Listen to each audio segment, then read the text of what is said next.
Thank the stars above that I kept this console.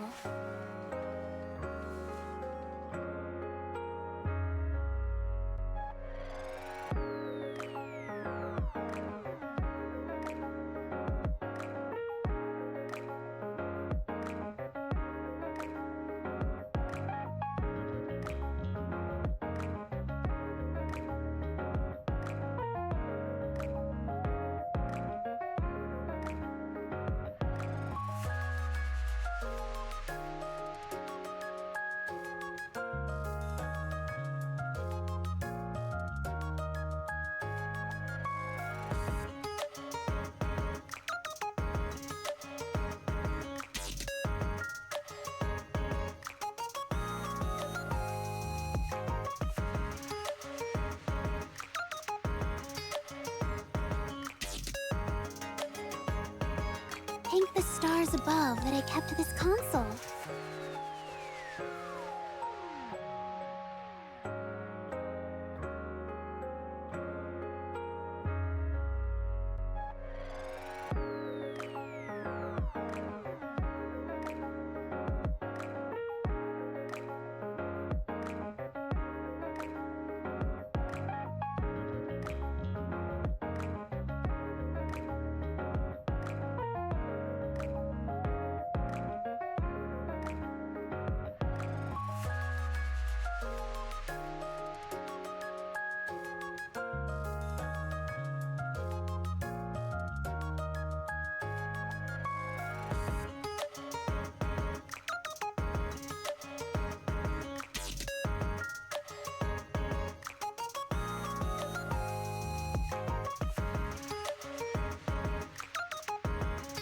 Thank the stars above that I kept this console.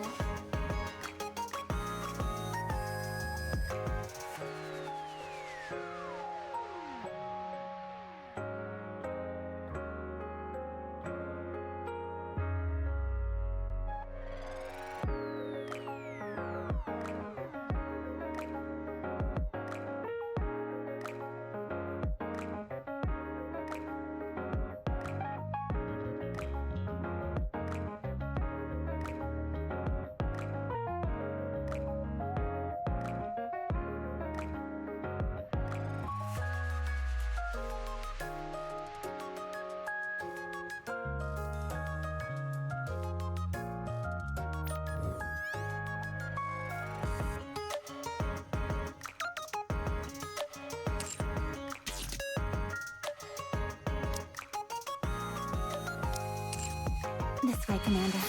There is no need to hesitate.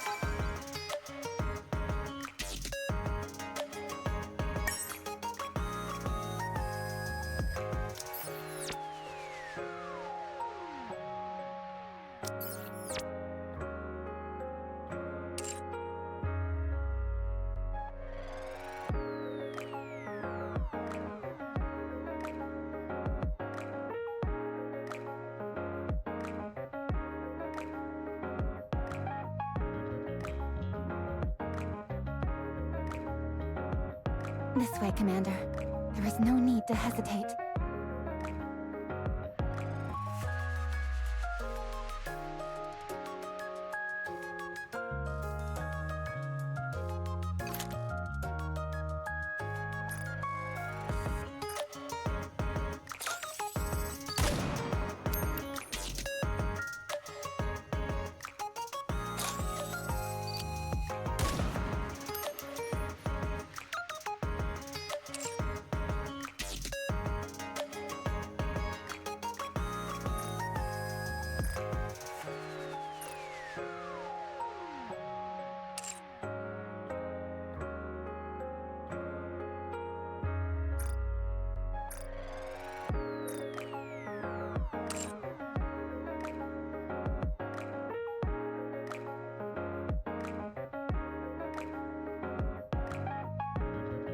This way, Commander.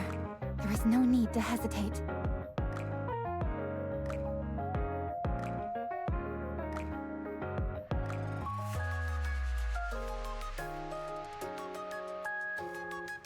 Alright, it's story time. I'm here. Take Toku Tadaima! Hi everybody. Seems like we're ready to go. Hello, hi, how you doing? How's it going? How you doing? Welcome.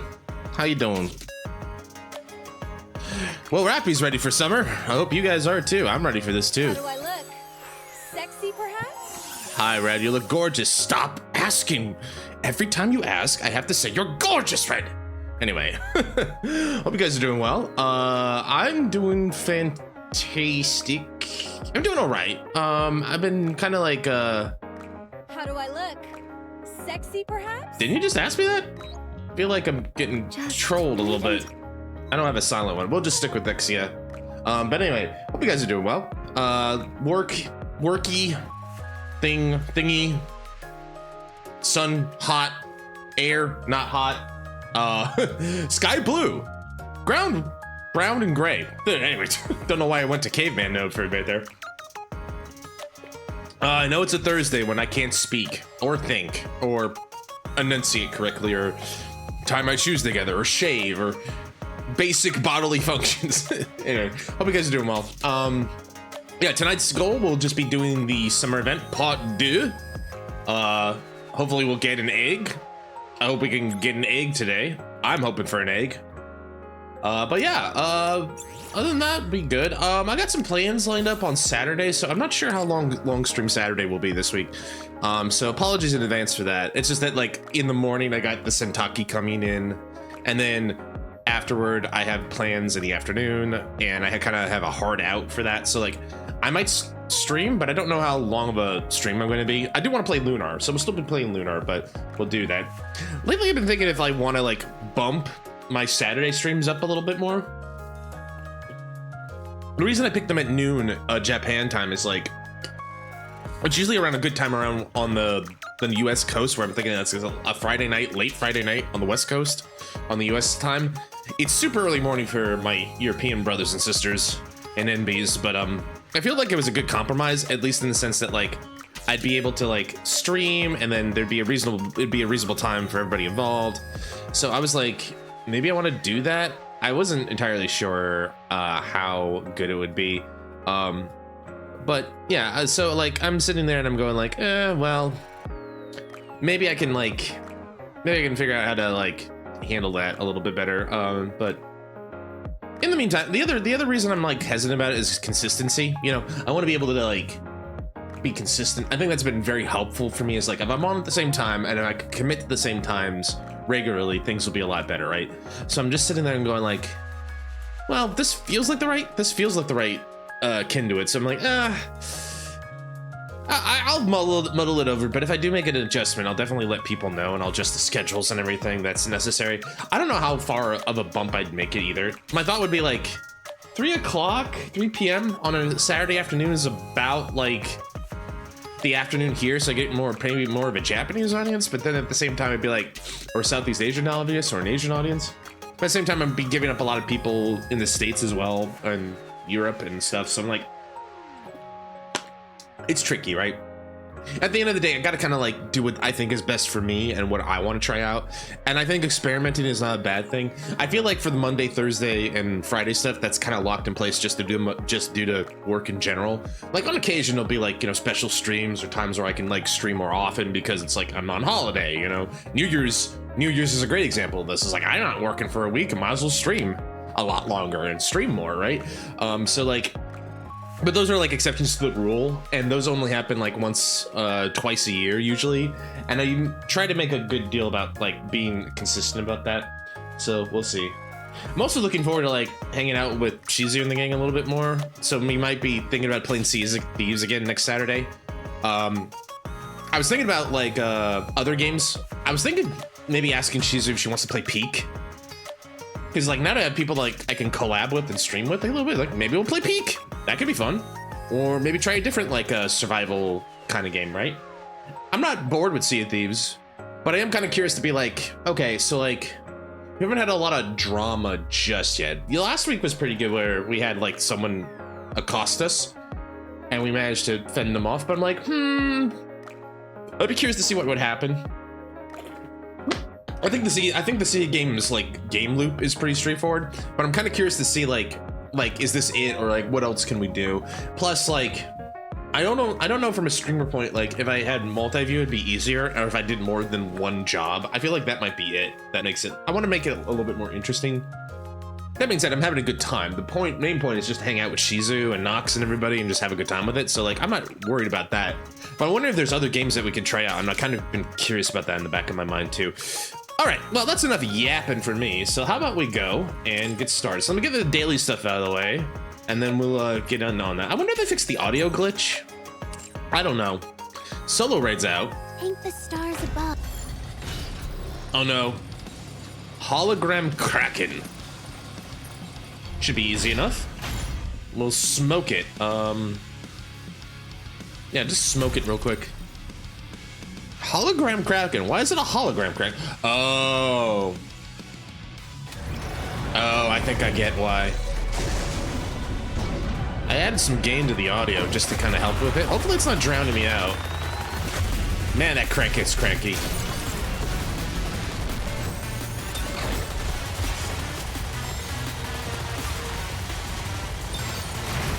And done. Bye-bye, hologram Kraken. Into the briny depth you go. I can turn the game audio, hopefully. Victory for their subjects is a king's duty. So I upped the game on the game audio because it was last quiet. I noticed that last time as well, so hopefully it's a little bit louder now.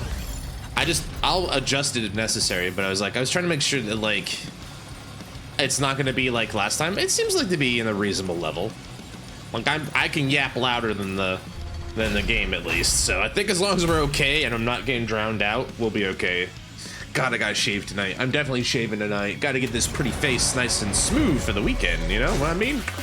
All right, here we go. Roar, Red Hood! But this is the end. Down with those who would threaten the kingdom. You are mine.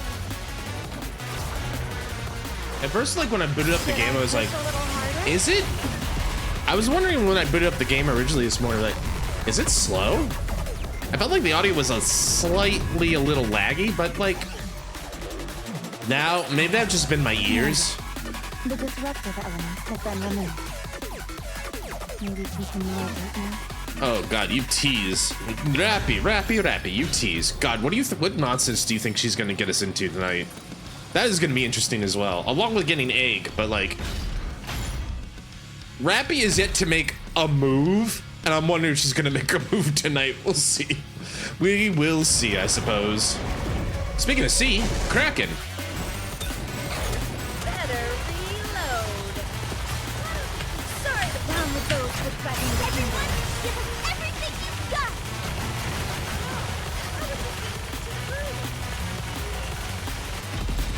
All right, well, at least the solo raid's pretty easy to get through.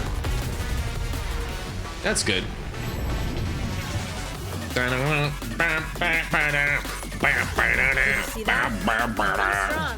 This is what I do on my daily day.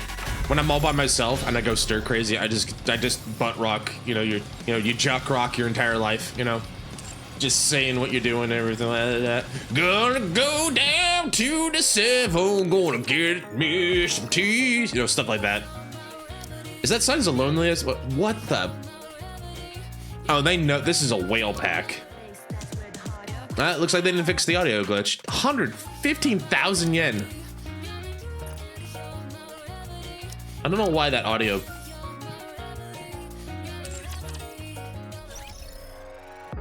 I don't know what happened to the audio cue, but maybe I should file a report.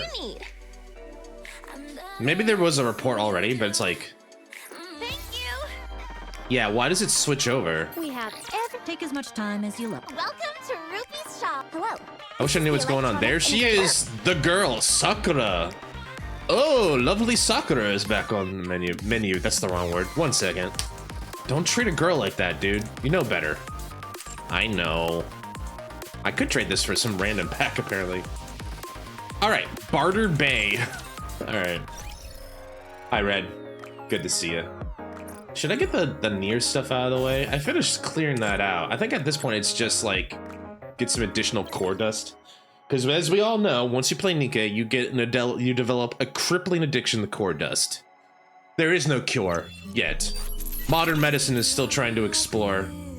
Come on, let's go. But I'm afraid there's no cure.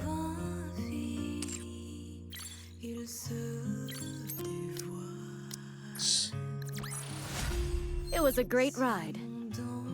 Every time I hear this song, I'm just picturing like someone in like a cafe singing this, you know, like in a smoker's lounge, you know, in a smoky atmosphere. There's a clear like just guy in a fedora gazing down with the spotlight on him, but he's just playing his guitar, just playing the music as the singer is taking center stage. There's a large cylinder mic, and she's kind of like got like a glow. I imagine she's got like a sequin dress on, strapless, maybe not strapless, but like she's got a sequin dress on. This goes in, singing to the heavens. Yes, understood. Just me? I don't know. And like she's just making love to that mic with this smooth ass voice of hers, you know. And she's just going ham. It's like, I'm a star and I know it, baby. I'm gonna make the big time. One of these days, I'm gonna make it out of this small time town. I'm gonna hit the big time. I knew that. Out there's a place outside of Yonkers with my name on it. I got a swimsuit costume for a NIKKE I don't even own. And if I don't get her, it's just, I don't, this is an interesting conundrum. I just, like, what do I do with it?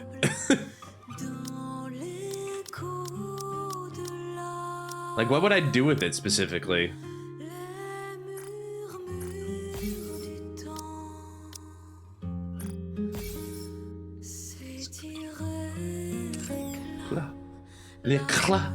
I just like, cause it's nonsense language, but just like, it's fun to say the words. Anyway, one other thing I've noticed is it says 33 or 36, so imagining it kept the collectibles I picked up the first time, because that's gonna bother me too. That's gonna itch my OCD in the wrong way. So hopefully I'm okay there. We'll see. All right. Well, we might as well get the outpost out of the way because I'm gonna go see the egg. And we better... Should I pull the egg now? Maybe we'll do a pull now and then a pull later. That feels like the most fair way to do it. Wow, did I pick up that many? Alright. Alright. 3 levels up. Okay, so clearly not evenly matched, apparently. Could be now. Paper. Peanut, toi.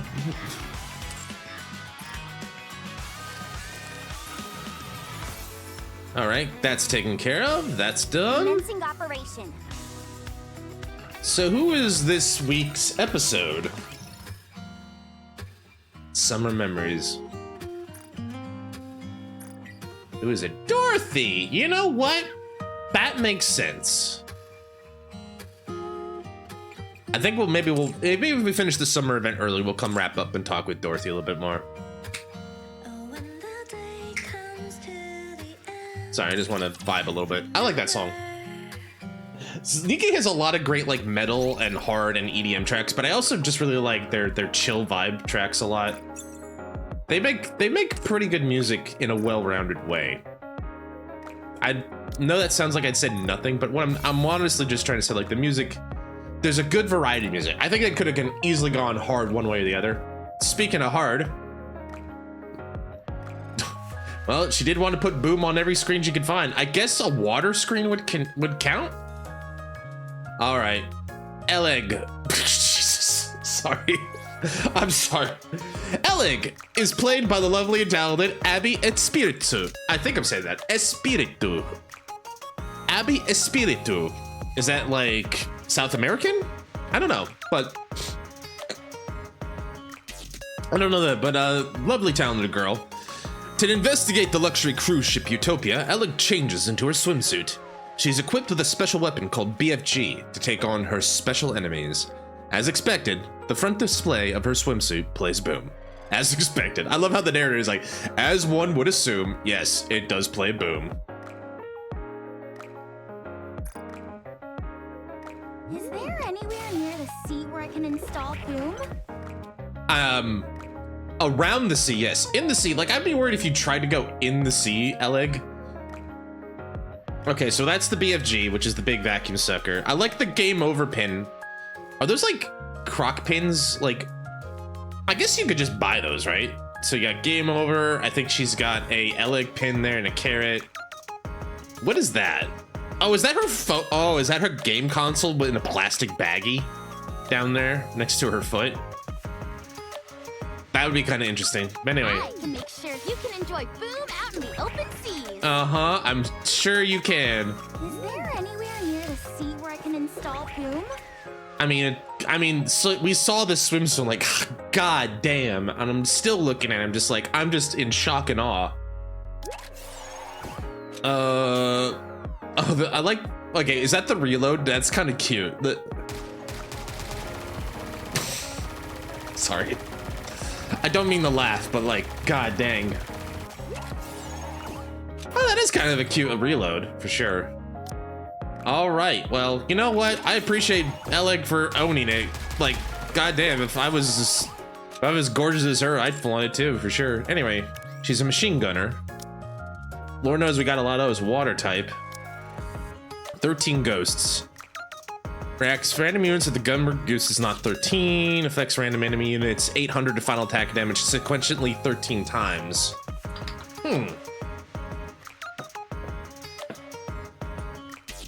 How does she gain ghosts? Is it just basically when she reloads, or captures one ghost when the acquired hit count reaches 100%? Maximum of 13 ghosts can be captured. So she gets a ghost every 6 seconds. So basically about a minute and a half to get the 13 ghosts. Activates when using burst. 40% boost. Activates when ghost is captured at ghost capacity. Ooh, that's an interesting passive. 1100% damage, final attack damage, if she already has 13 ghosts and she was gonna catch another one. This feels very like bossy to me, like interception especially. Maybe that's my first read on this, is that she's got a lot of stuff will be I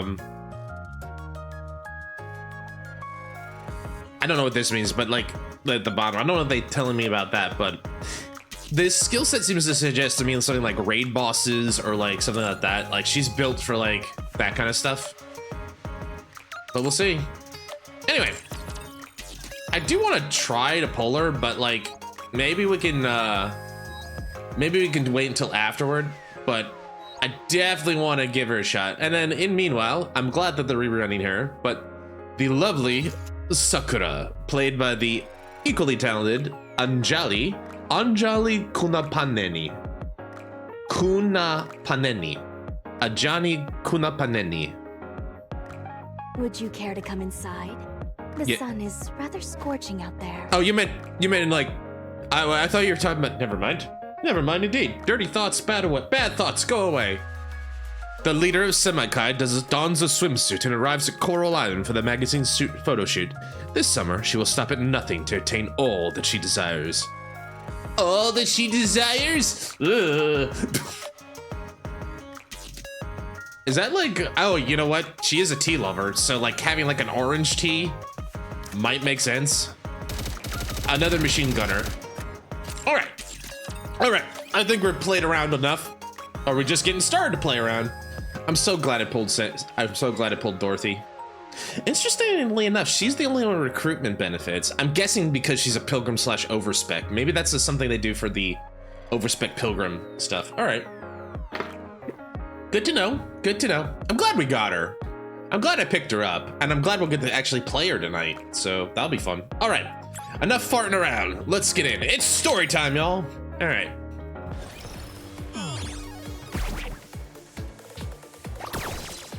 All right, let's get our login.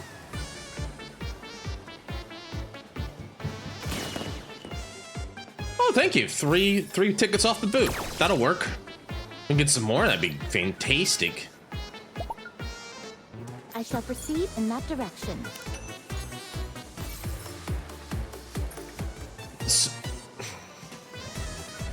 I see you. So, last time on the Goddess of Victory, NIKKE. So last time we boarded the ship thinking it was haunted. But what turns out to be is essentially we met, but okay.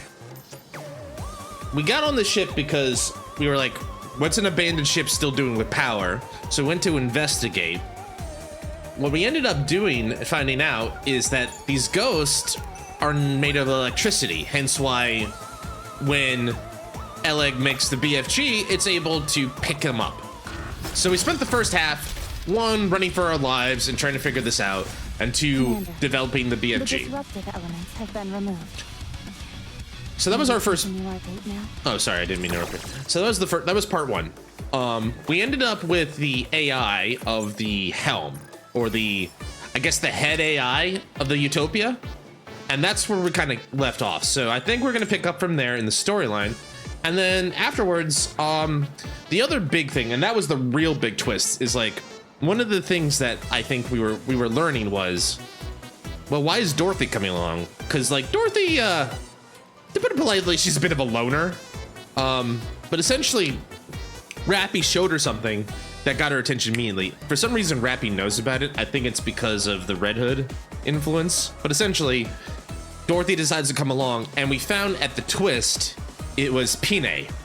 And for those who are not familiar with Overzone, I actually might play Overzone just to catch up on everybody with that, because that's that is a very important story in the NIKKE plot. But anyway, at the end of Overzone, that Pine is the one that Dorothy had to kill at Overzone that kind of caused her complete mental collapse. Yeah, that's how we're gonna phrase that. Complete mental collapse. Anyway. Ooh.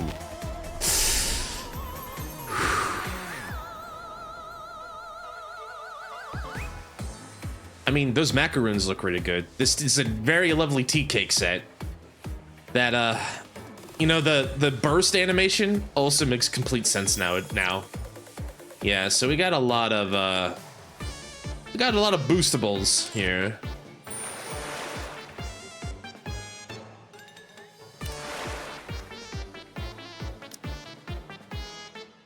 Dorothy. As it's a rare occasion, I shall take the lead. Thank you. I'll make sure everyone here survives. Tuve. Thank you. Senti. Where's the next site? Let's go here. You go here. We're already at 100%, and we don't need to go overboard. Rappy can hang back. Jan can hang back. That's fine.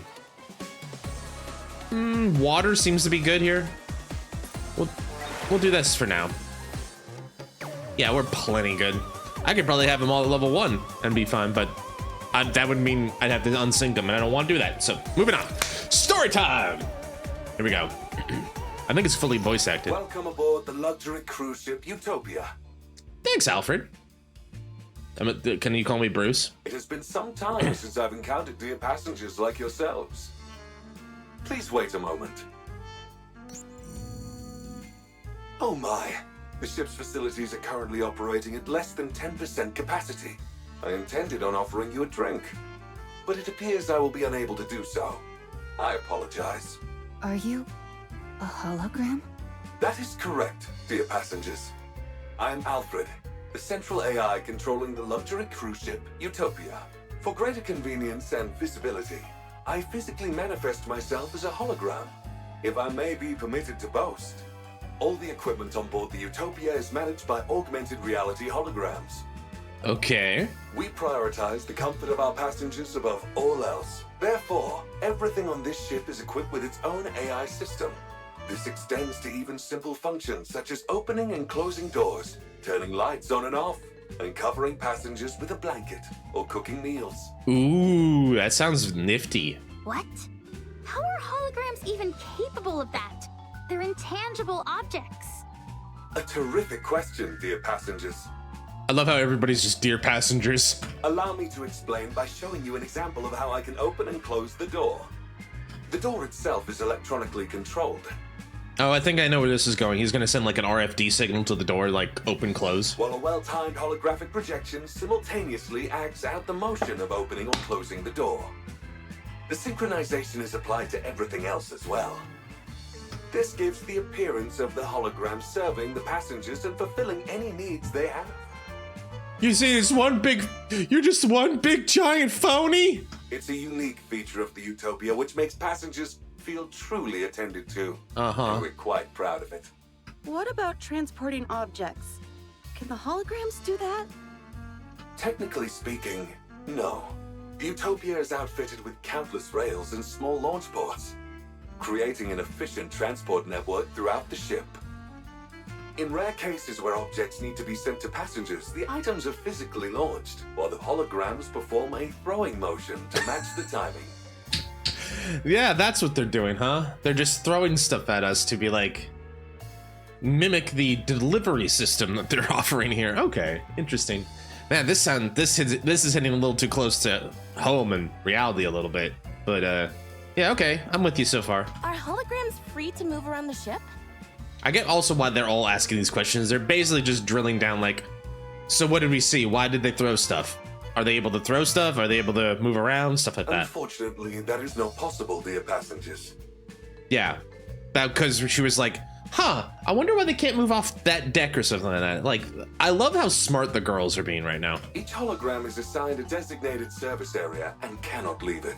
That explains why they all seemed like moribund spirits. Since you're the main AI, can you control the other holograms? Of course. I am a hologram made for that purpose. You're the master hologram. I see. So the central AI calls the shots for all the other AI systems. TGS Swag, hi. Welcome aboard. First of all, thanks for the follow.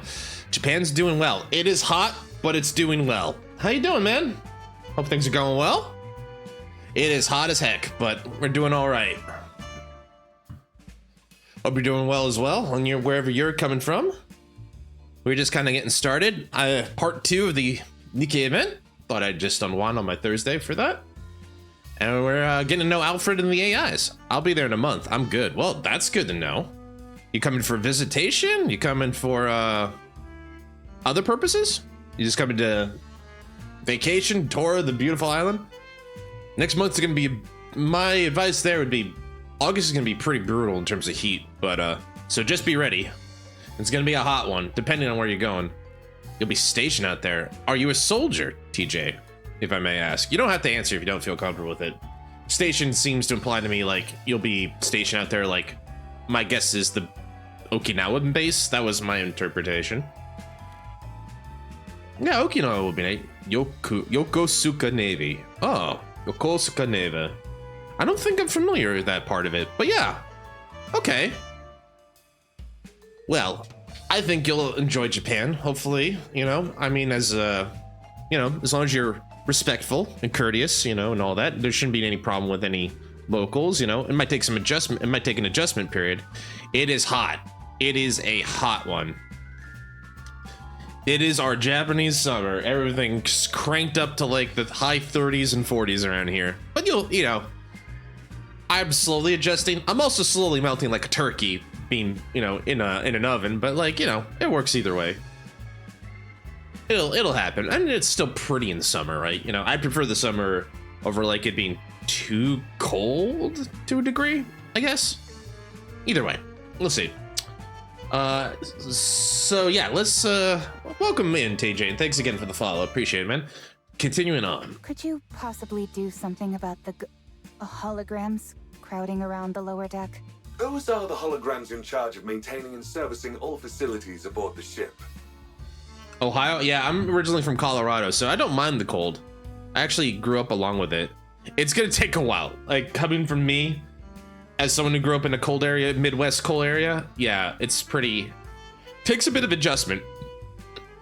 But you'll be set for winter, basically. Like, that's the kind of the flip side of it. Is like, if you got some winter clothing, some good sweaters, a couple long johns, if in a pinch and stuff, maybe one solid coat, you'll be pretty good, because like, the humidity around here makes the summers super hot, but the winters are also kind of mild. We'll get snow depending on where you are, like, you know, Hokkaido, Tohoku, and everything up there. They still get a lot of snow. Don't get me wrong, but like here in like Tokyo and where is Yokosuka? Let me see here. Yokosuka. Yokosuka.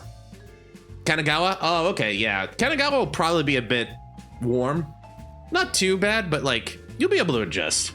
And then during winter, you'll be like, I can go out in like a sweater. I'll be fine. All right. So lower area, holograms are in charge of maintaining. So they're the ship maintenance routine. They are meant to assist passengers, so if you need anything, do not hesitate to reach out to them. They were throwing steel crates at us. Mm-hmm. Sounds good indeed, yeah. They were throwing steel crates. Maybe you just needed them. Surprising. They made a complete mess of all the merchandise out of range, too.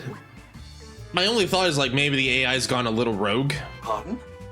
Oh, I see. It seems there might be a minor glitch in their programming. I will ensure everything returns to normal shortly. Please, wait a moment, dear passengers. I wonder about that, because as the master AI, aren't you in charge of them? Curious about this. Are we finally rid of the ghostly menace? How many times do I have to tell you? Believing in ghosts is for children. Uh-huh. There seems to be a problem, dear passengers. Really? I am being denied access. Oh, that's good. That's a good sign. So, what do we do? I apologize for the inconvenience, but you will have to use the ship's facilities manually for the time being. I will work on resolving the issue as soon as possible. Did someone change your permissions, Alfred? The problem is not about using the facilities, it's that these things are attacking us. They hurled steel crates at us. Kind of a lot. Are you sure they did not mean to offer it you as a gift? Oh yeah, you know what? You're right. You know, I always forget that, like, I always get steel crates every Christmas, you know? Mom tosses me just a giant container. Here you go! No, they flung it with full force, intending to hit us. I think I remember, if I remember part one, we got bonked on the head by one.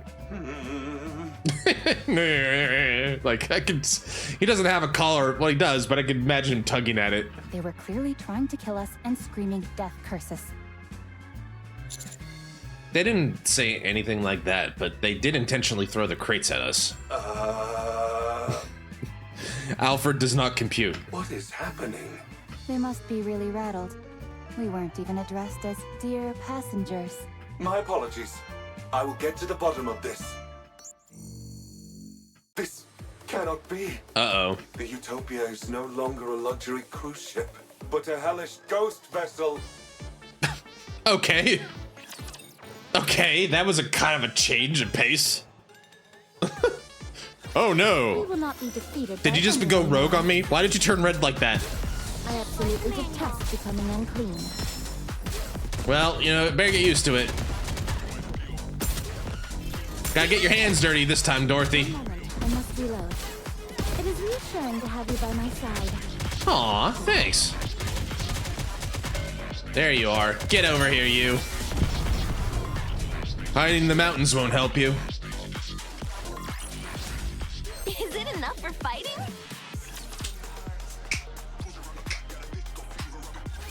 Each area of the Utopia is managed by high-tier holograms. Oh god, oh boy. Are we good at Luigi Mansion this? The chef, Sisley, responsible for all the ship's cuisine. Sisley. The repairman, Fixie, handles maintenance and repairs. I wish I could guess like what the other roles will be, but let's see, like the cleaner, Swabby. Let's see, or Cleany. Let's see, we got the head maid, Matey. What else could we do? Well, let's let him tell us. The maid, Neaty, tends to the bedding and ensures the ship maintains a welcoming atmosphere. Close. The lifeguard, Swimmy. The merchant, Celsi, overlooks all of the shops and their merchandise. That's true. You gotta have like that. Is there a security hologram? Bonky. The safety management officer, Detaily, handles safety on board. Detail. That's a good one. Names sound a bit childish, don't you think? Simple names appeal to both children and adults, dear passengers. Fair enough. These high-tier holograms each oversee numerous low-tier ones. But now that all the high-tier AI systems are broken, the regular ones are acting on their own. So we need to defeat the four kings and restore order to the AI system? This entire situation is due to the fact the high-tier holograms are not properly directing the others. I see. Can't you tell the high-tier holograms what to do? Normally, yes. But remote access is currently disabled. That's not good. Mm-mm. Is there any other way? If we physically connect my hologram emitters to their emitters, I will be able to return them to normal. Physically, how though? Go figure. It always comes down to having to do things manually. Mm-hmm. This is why you always have overrides. All right. We'll take your emitter and connect it to the high-tier holograms emitters. Once we do that, you'll be able to fix them? Absolutely, dear passengers. Alec, now that we know the ghosts are holograms, can we just ignore them and carry on with the mission? We came here to conduct research for my book. I mean, to investigate the ship's power source. Yeah, that's right, Tuve. We can't do that. If the ship isn't functioning properly, any investigation would be meaningless. That's right. This is an important mission, so we need to be extra cautious. Yeah, totally. I just said that as a test, to make sure no one was getting sidetracked. I believe her. Anyway, it feels like we've jumped out of a ghost story and into sci-fi. So are you gonna stop freaking out then, Rappy? I'm just glad we're not dealing with the supernatural. What do you mean? There's no such thing as ghosts, Commander. Wow, Rappy. Only those with weak minds believe in such things. I'll keep that in mind, Rappy. You changed your tune awfully quick. There's no time to waste. Let's move out.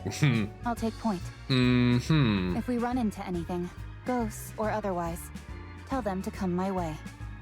Nothing can stop me. Whatever you say. Man, this is... Rappy is taking a real... I don't know. Like I said, I think I remember saying last time was like, she came off a little bit try-hardy to me. Like, it's like, girl, you don't need to be this you don't need to try this hard. You know, after all we've been through, you're like, we got a connection. But it's just like, wow, something's happened on this. I'm not sure. But just feels like, I don't know. Something about the writing for Rappy in this is just like, it's making me question things a little bit. I'm just like, the minute I have to think about it for more than a second, it feels like a sign to me. Anyway. Oh boy. Oh my God. He's even got a little rat, chef. So Sizzly, we all know who's the real chef in this kitchen then.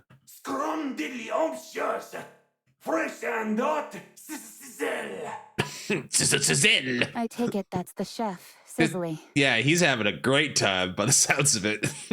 Doesn't look too intimidating. Let's get in there. There's a bunch of other holograms nearby, so a fight is inevitable.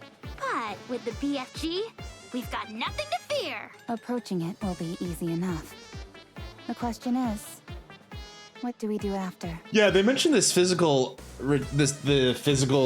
transfer, but he didn't really mention the details. I'm guessing a leg knows what to do. A hologram pops out from the disc, Rappy is holding. So that's the physical transfer mechanism. Sisley's hologram emitter should be in the center of the Emitter. kitchen. Sorry, the emitter. So the disc is the emitter, physical emitter. If you establish a wired connection between it and my own emitter, I will be able to restore Sisley to normal in no time, dear passengers. If it's a disc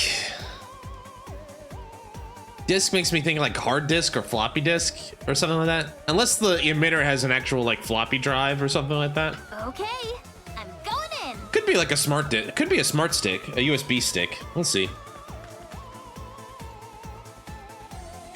Eleg charges forward and Rappy and I follow. A horde of holograms notice us and attack. BFG, go boom! Now she's powering up that vacuum.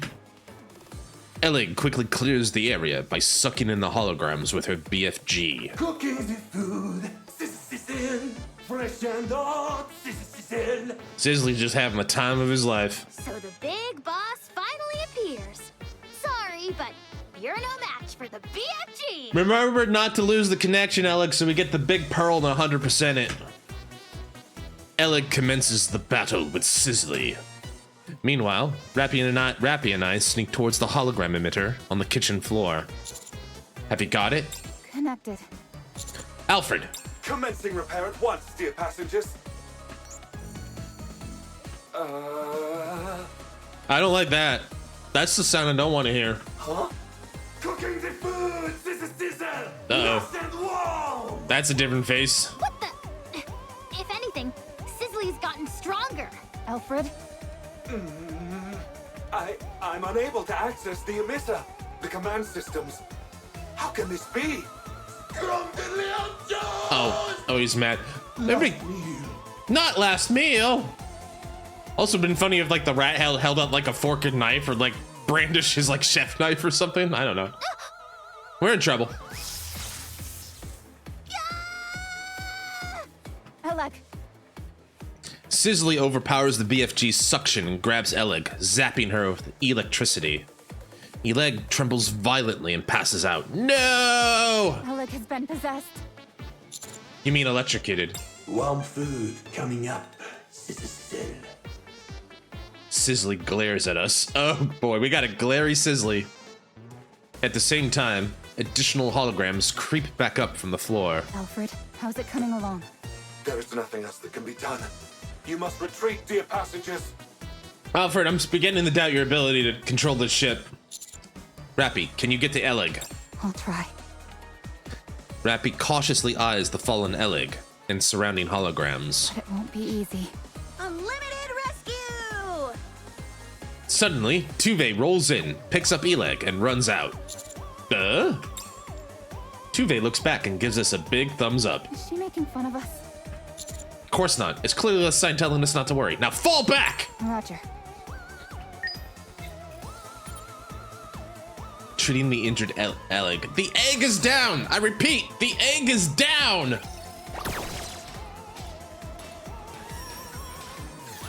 What are you two doing? You're like playing a game of tennis with something back there. So that's Cleany. Fixie. Wait, what was the word? Oh god. Oh god, she's down. Egg's down. Are you giving her mouth-to-mouth pepper? Yeah, that's good. That's good. Save the egg! Alright. I gotta stop by the shop anyway.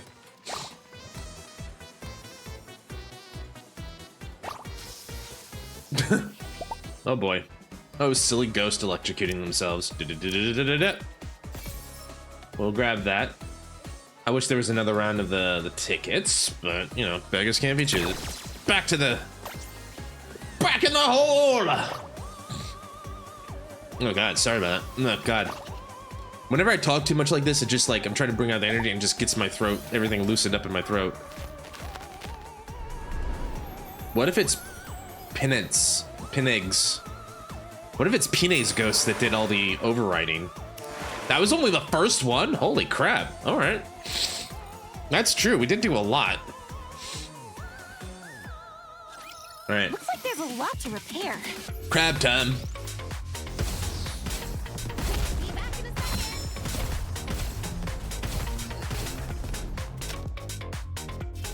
That actually worked? One moment, I must reload.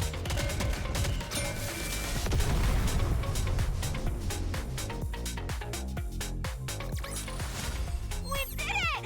We survived! Good job, Tuve.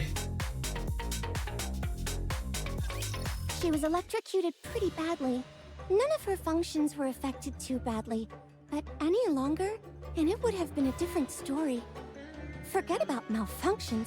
Her brain would have been fried. That's not good. I don't want a fried brain. Holy crap! You mean I could have died back there? Yeah, a fried egg. It would have been a fried egg. Yes. So it would be best to keep our distance from the high-tier holograms. Ugh. Okay. Mr. Alfred, something seems to be seriously wrong here. That there is, dear passengers. All of the high-tier holograms' command patterns are limited to a single input. Really? For Sizzly, The input is cooking.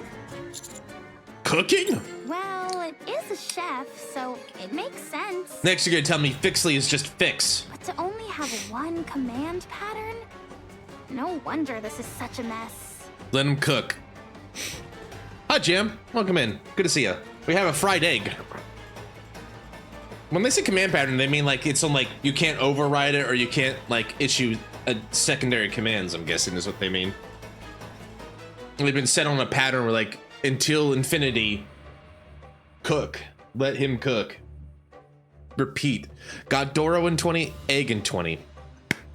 Congratulations, Jim. We'll pull egg later. I'm hopeful that we could get her. But I'm glad you got both. Congratulations, man. In the meantime. Dear passengers, all other commands have been blocked, save for that single input. Did you try entering sudo? I did get Doro. What is strange is that I don't know how that happened. It's almost like a ghost did it. A hologram talking about ghosts. Never thought I'd see the day. I think I know which ghost or hologram they're talking about. I almost have 800 gold tickets. That's a lot of gold tickets. You could buy whatever you want with that. It could even be an egg. What if Sizzly actually cooks? Would that help it return to normal? Cook. Are you okay? Oh, sorry, dear passengers. I seem to have experienced a momentary system error. Oh, great. That's good. I don't need more egg. Well, we only get, if you got the one egg, you know, an egg, you know, having at least eggs are good for you. This egg especially is good for you. As the gentleman said, encouraging Sizzly to cook may help. I get the idea is like maybe if it finishes its cooking routine, it'd be open to more commands. But if such a plan fails, there's no telling what could happen. It'll just cook more. Although the MLB lobby art might be worth the max limit burst break. I missed it. I say we go for it anyway. Should we try bringing it some usable ingredients? It would hardly be able to cook if we didn't. The entire reason it's been unable to cook all this time is because there aren't any ingredients left for it to use. So we treat it like an actual ghost where we try to make it fulfill its final dying wish and then its spirit can move on, or in this case, its function will exit out. Yeah, maybe that's why it's gone haywire. All right. Let's try and gather some ingredients for it to use. You got it. Soon after. Rappy is holding the ingredients we gathered. Am I the one going in? Yep. After all, that's not a ghost. And even if it was, you're not afraid of ghosts. That's right. I'm not scared of ghosts. And that isn't a ghost anyway. I was kind of hoping it's not Rappy's style, but like I was figuring they were gonna slip in like I ain't scared of no ghosts somewhere in this part 2. We'll see. Still, just in case, I would like one more person to come along with me as backup. I'll go with you. You already got electrocuted once and you're going back for more? I ain't afraid no ghosts. Huh?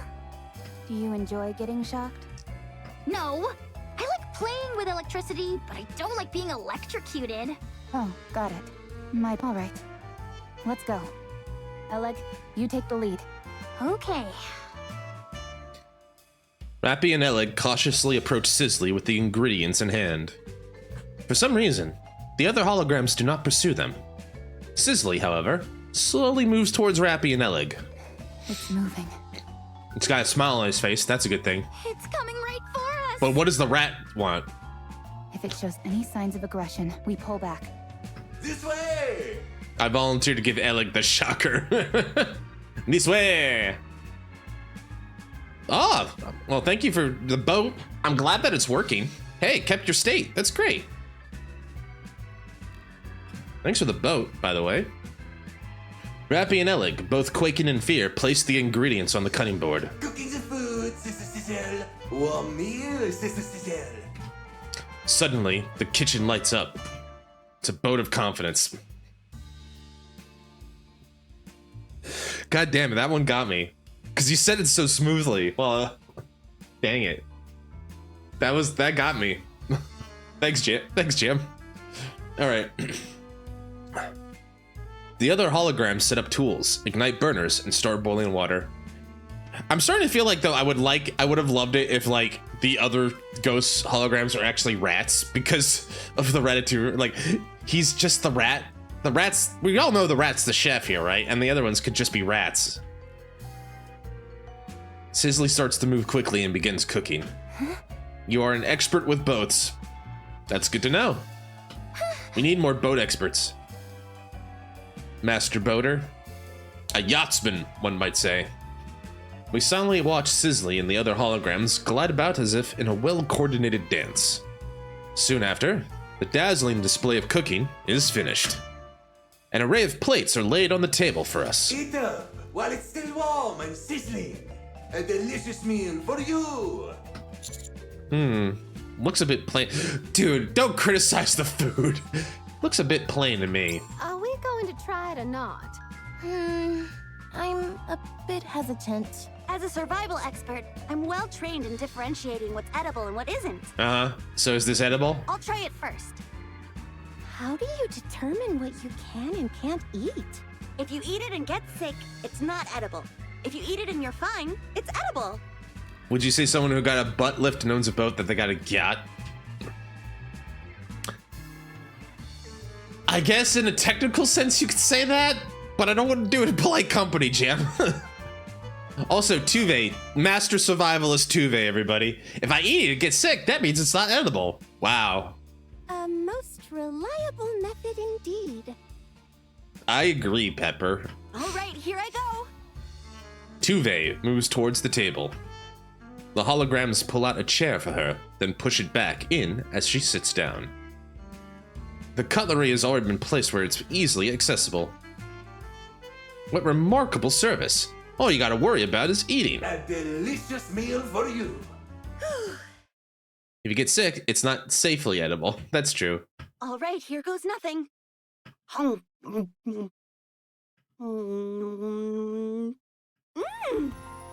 It's absolutely incredible. It's like I've died and gone to heaven. Now, the thing is like, knowing Tuve and her affiliation for, like, eating bugs and rocks, maybe this is, like, her high level? I guess we could try it all the same. Eat up while it's still warm and sizzling. Don't let it get cold. Everyone, come here and try some. We all sit down somewhat hesitantly and dig into a satisfying meal. Was it delicious? Yes, it was. Did you find the meal satisfactory? Very much so. I hope this is not the last meal that we serve you. Aww. All you want to do is cook. Do come again. Promise? Sure. I promise. Wonderful. Magnifique. Sizzly goes back to the kitchen and starts to clean up. The other holograms join Sizzly and help. Seems like things are back to normal. Yes, but connect me to the emitter anyway, just to be safe. Will do. Elig connects Alfred's system to Sizzle's hologram emitter. The issue is resolved, along with some minor bugs. Sizzly and the lower tier hologram should no longer pose a threat, dear passengers. Hooray! We've solved it! We filled in the patch! I wonder what made Sizzly calm down so quickly. It was like flipping a switch. He just got to do his job. He got the cook. Man loves to cook. It appears that fulfilling its intended task helped. You know, like a ghost. That doesn't exist, right? Ghosts aren't real.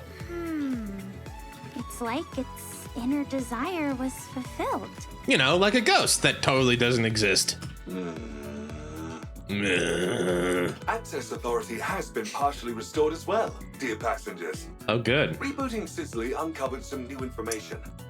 Some of my authorization privileges were transferred to the high-tier holograms. Although I cannot recall the reason for doing so. Well, I mean, if it's anything like in IT land, it's like somebody didn't think it all the way through. It's like, we need to have more fine-grained access. And it was like, do you? Birds aren't real. That's true. More high-tier holograms are restored to normal. More of my authorization privileges will be recovered, as will my memories. To restore the high-tier holograms, they must re-engage in their intended purpose, as you've done with Sizzly.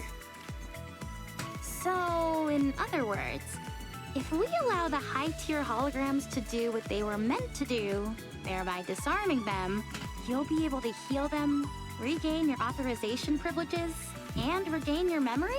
That is correct. A well-stated summary, dear passenger. This is fun! It's like playing through a video game story. Yeah, we're going through the 4 feeds. I like high five. There is one more problem, however. Huh? What is it? I'm a mount farming god. If we do not alter the Utopia's existing course, Congrats. it will be caught in a strong current in a few days' time. Oh, that's bad. That sounds bad. That current leads to a whirlpool known as the ship graveyard. Oh, right. That also sounds bad. Yikes. How do we change the ship's course? I can make the alterations once I have full authorization restored. Okay. We'll do what we can. I also have a question for you all, dear passengers. Why did you come here? It's a long story, my friend. I remember back in the year is 1940. No, it's not that bad. See, I got Dora right here. Inflatable pull wings and all. One moment, I must reload.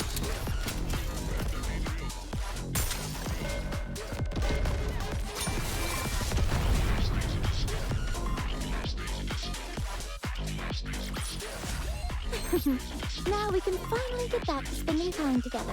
Just the two of us. Dorothy, I didn't know you cared that way. By the way, Jam, I upped the audio, so hopefully it's a little bit louder than last time. Let me know. Looks like we're heading up to the first commercial break. So first of all, thanks for the daily vote. Thanks for the follow. And thanks for everybody stopping by today. No man or woman is left behind, so we'll wait through the ad break here. So just enjoy the jam. And in the meantime, I'm gonna go get some water and stretch a little bit. I'll be right back.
All right, thank you for the stretch. Also, if you adjust the volume on your side, that's fine. I just meant like, Jam, just to give you some idea of that, and to hydrate. Shit, I gotta go get some water. I'll be right back. Hold that thought.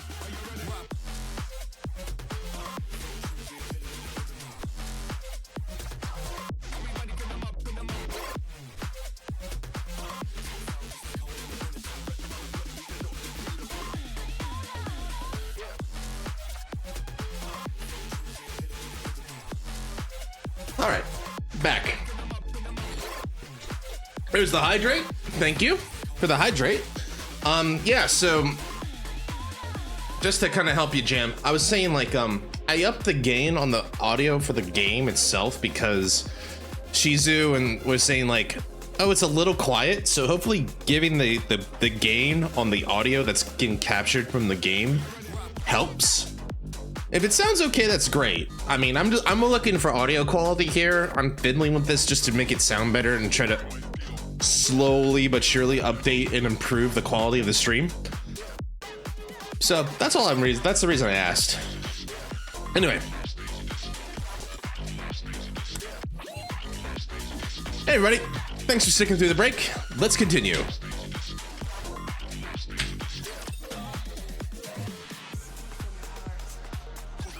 I see. In order to investigate the power source of the Utopia, I must access the energy source data. Unfortunately, I currently lack sufficient clearance to do so. Once I have regained full authorization, I will be able to access that information. We need to get him super admin privileges again. I will also be able to control the Utopia and change course before we are swept into the current. A nice and clear goal. I like it. Mm-hmm. Let's commence Operation Enlightenment. The closest high-tier hologram from our current location is Fixie. Fixie. Fixie. Its role must be to bonk passengers on the head with a wrench. Perhaps, or more likely general repairs. Fixie-namus. Normus. I already got that. I understood that reference. In what world would it do that? It's a hologram responsible for maintenance. In that case... Yes, I'll take charge. Since it involves maintenance, I'm the right person for the job. You got this, Senti! I believe. Good. That feels reassuring. Let's go. Must fix, but don't know why. If it were fixed, no one would have suffered. Fixie is so dumb. Fixie doesn't know anything. Aw, Fixie, don't be so hard on yourself, buddy. I mean, you got the hammer. You're starting somewhere. Huh. Not exactly what I was expecting.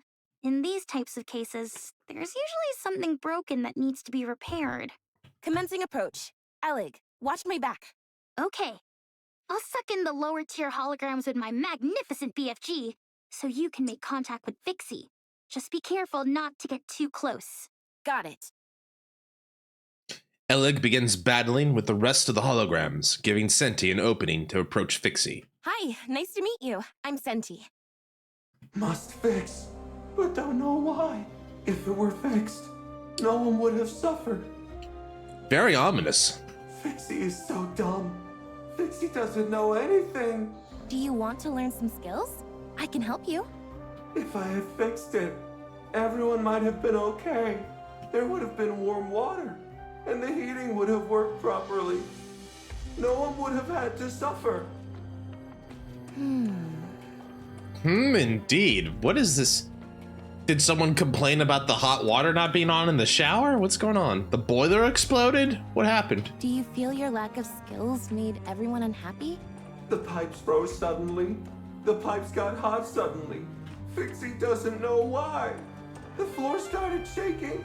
The exhaust fan stopped working. Fixie didn't learn anything. Fixie didn't learn why everything went wrong. It's Fixie's fault.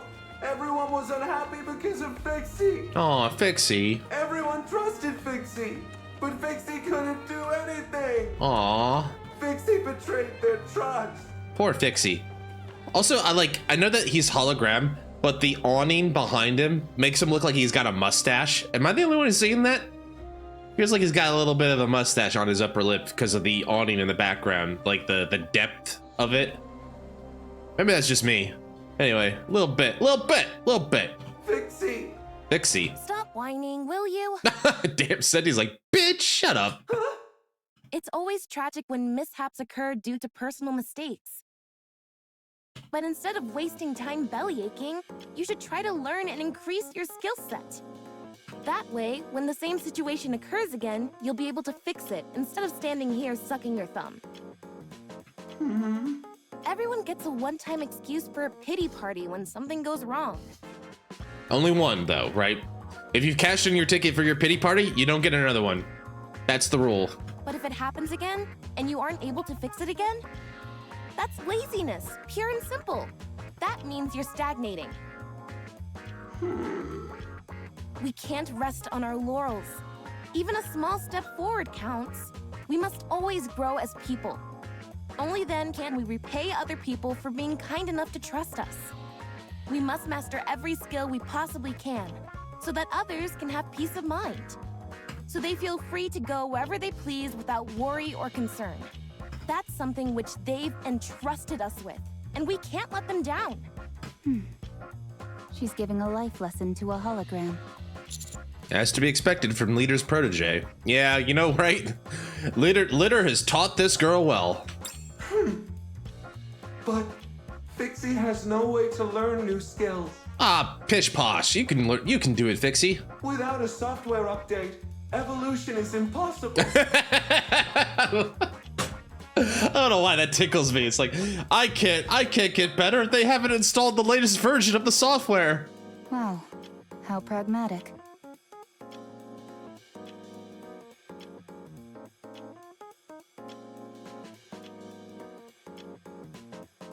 One second.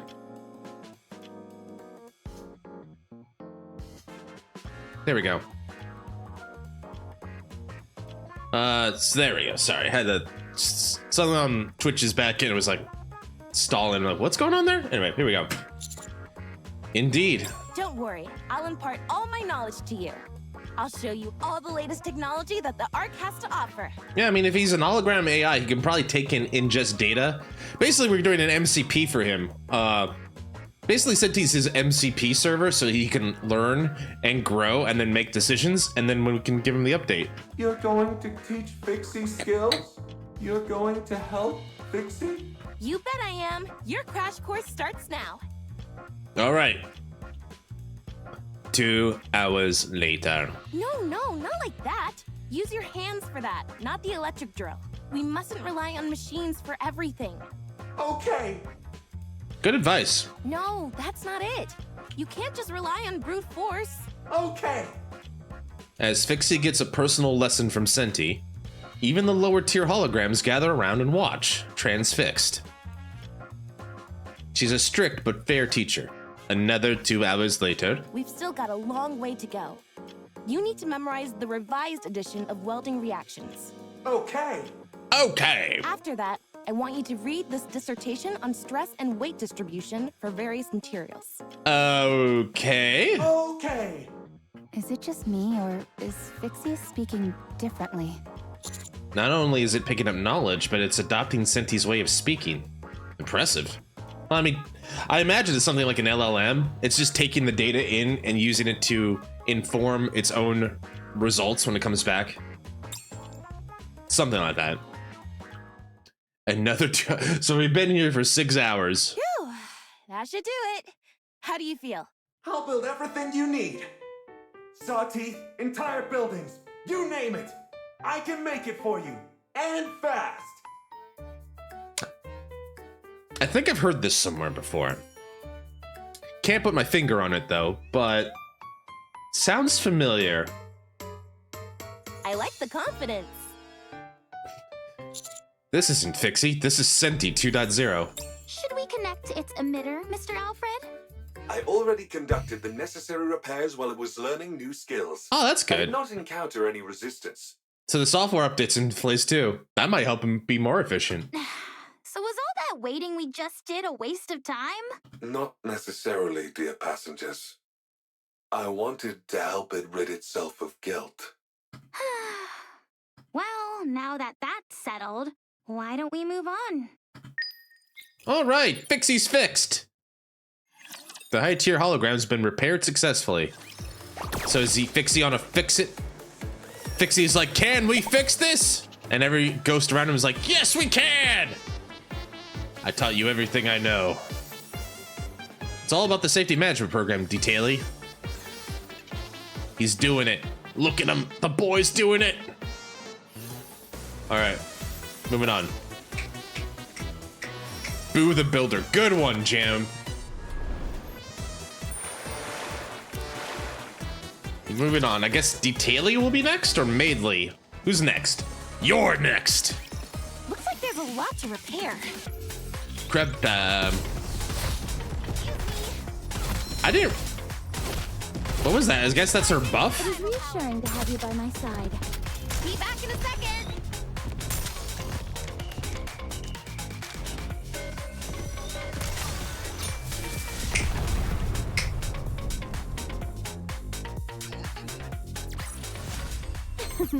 Now we can finally get back to spending time together.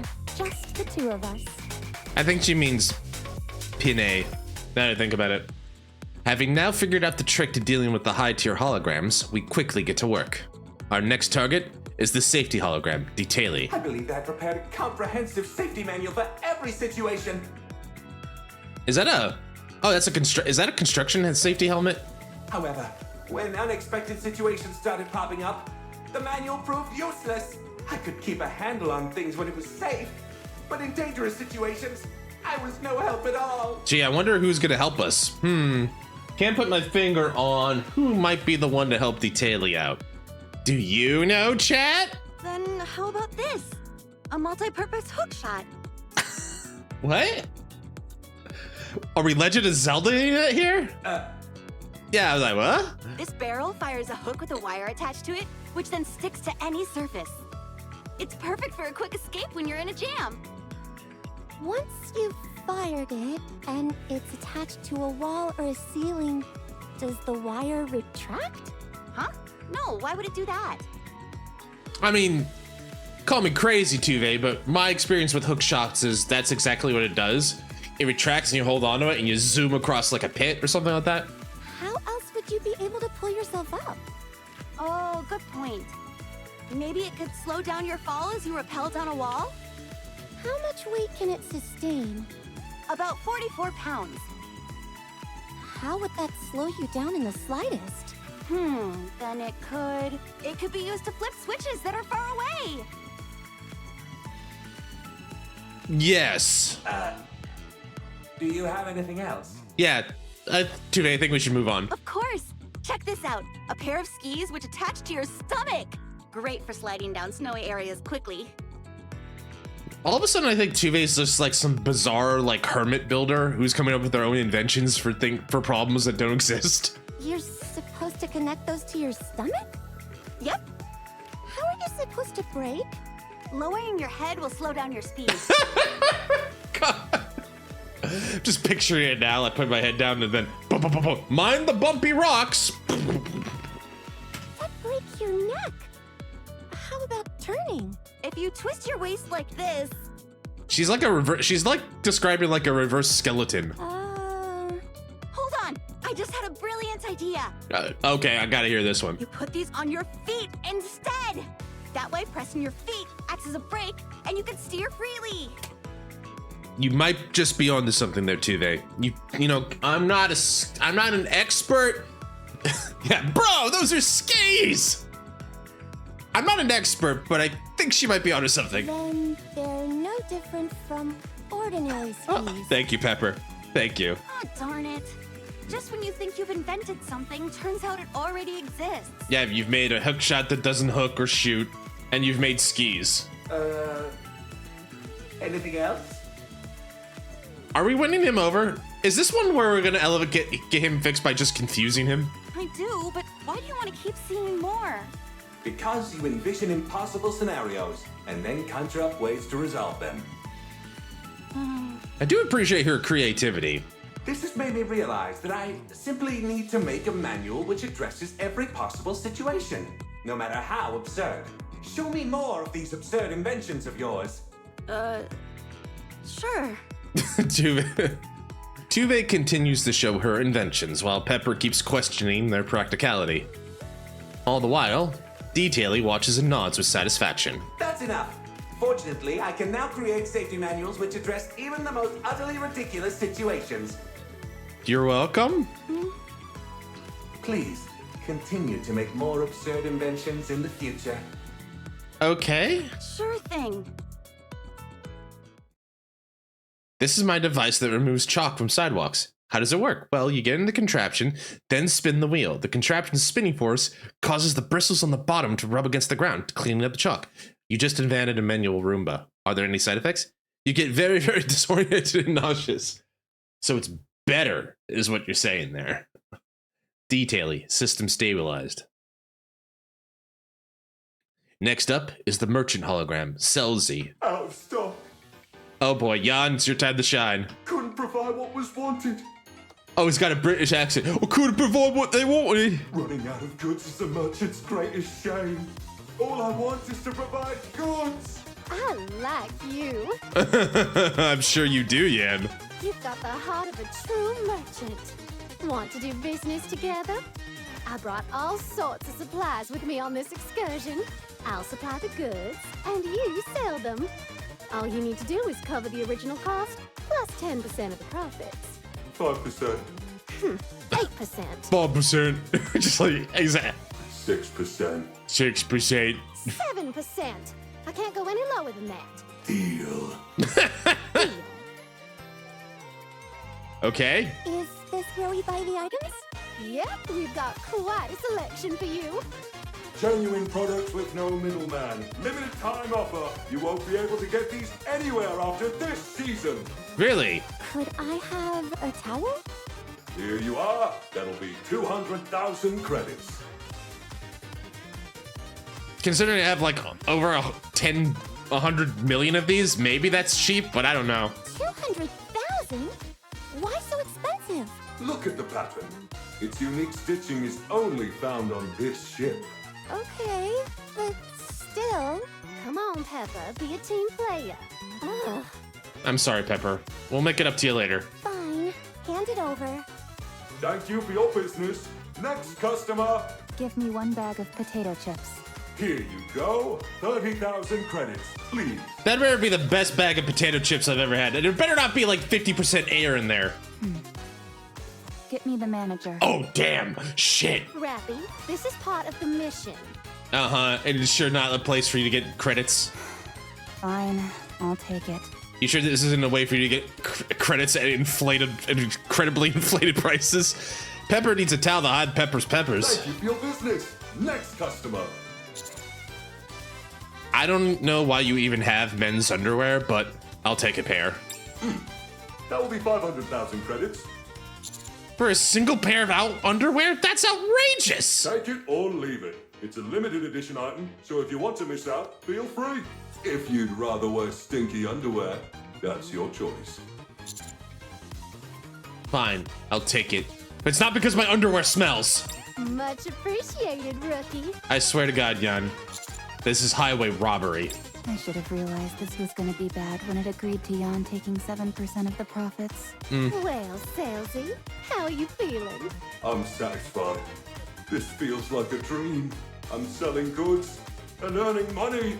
I'm so happy! You and me both. You both make a great team. Do you know what a merchant's dream is, Rappy? It's to buy cheap and sell high. Uh-huh. Sell high at incredibly inflated prices. That's right. Nothing beats a good profit margin.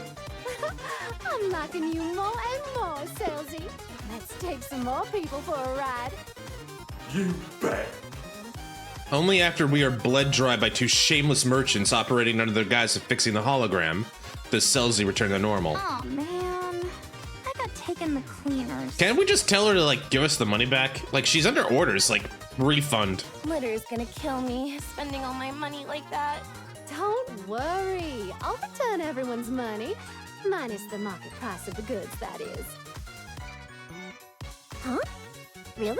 You didn't actually think I'd run off with all that money, did you?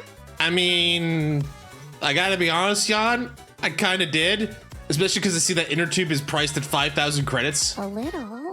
It may not seem like it to you, but I don't cheat people. Any merchant worth their salt shouldn't be greedy. I mean, buying it for MSRP is a good bargain. To be fair, that is correct. And to also be fair to Jan, she might be a merchant, but like, you know, like an Octopath Traveler, Tessa's a merchant with the same idea. It's like, I'm not here to cheat you. I'm here to give you something that you need at a fair price, you know? Something like that, right? So like, I like to thank Octopath Traveler for at least letting me believe that there are some honest to goodness people out there that want to give you a fair deal, and not everything is like hyper inflated, overhyped crap. All they need is to make a fair profit, nothing exorbitant. Oh my god, it's so refreshing to hear someone actually say this. At least, that's how it should be. Uh-oh. Is this the turn? Is this the heel turn? Anyway, we're all done here, so that leaves only one, yeah? That game is a fisk. Yeah. Correct, dear passengers. I know, Jam. One day, though. One day, maybe we can make fantasy a reality. And then I'll finally have the elven wife of my dreams! I'm joking. Let's finish this. Mr. Alfred, have most of your memories returned now? That is true. You were getting memories while we were doing this, too, right? Much has been recovered, yes. I see. I hope you regain the rest of them soon. As do I. Watch him, like, regain them all and then immediately turns on us. It's like, this ship will be your grave. That's why we're going to the ship graveyard. We will survive!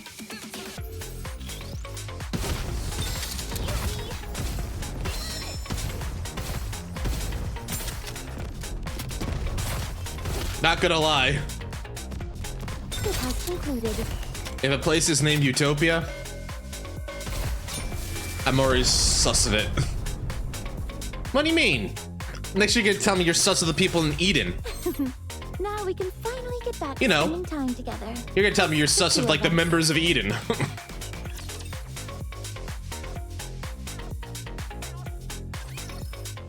Utopia ship bedroom. Okay, it's time to get Matey on board. The last high-tier hologram is NIKKE. Neaty, sorry, not Matey. Neaty. It is the maid responsible for tending to the bedding and ensuring a welcoming atmosphere on the ship. Frima, it's your time to shine. The bedrooms are its designated area. I was sus. Then Dora put her bits on display in the swimsuit. Not sus anymore. Also gotta wipe the blood off my nose for no reason. Frima, it's your time to shine. I've seen it. Sleeping on sofa. It talked to me. Yes, that is very likely, dear passengers. Its primary function is to ensure passengers sleep comfortably. Since it is unable to provide that service, it is likely waiting in the bedrooms for passengers. Sofa uncomfortable. Couldn't sleep. You're supposed to sleep on the bed. Prefer sofa. Is Miss NIKKE alone? There doesn't seem to be any lower tier holograms around. Yes, too many holograms would disturb passengers' sleep. NIKKE is quite unique in this regard. In some ways, it has the most important role on the Utopia. I see. I go sleep. If you would, please and thank you. I'm sleep expert. She's like a sleep PhD. Frima languidly saunters over and lays down on the sofa. Needy approaches Frima and stands beside her. Whereupon she stares silently at her. Yeesh, it's like something straight out of a horror movie. Yeah.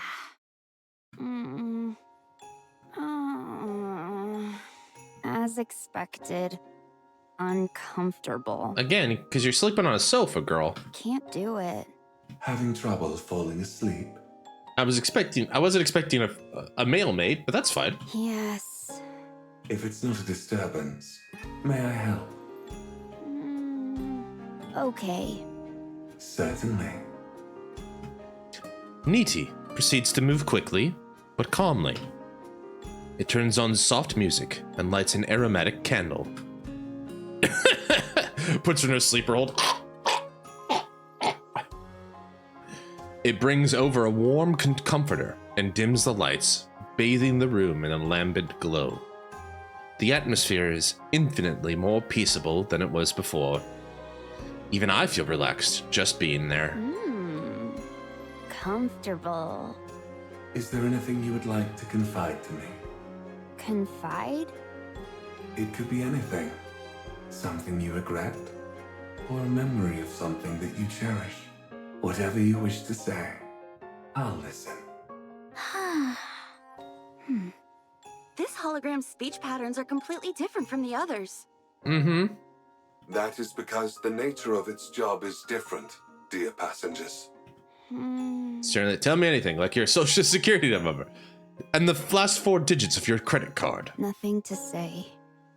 Is there anything you regret? Not saying.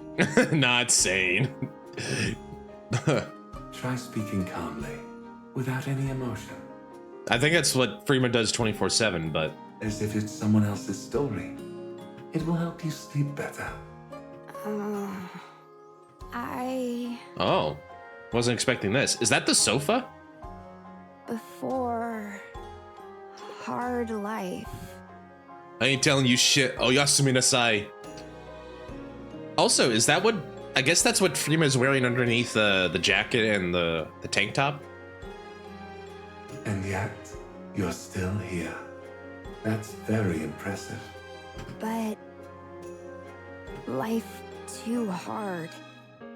Many people hurt. Real. She's so real for that. That's unfortunate.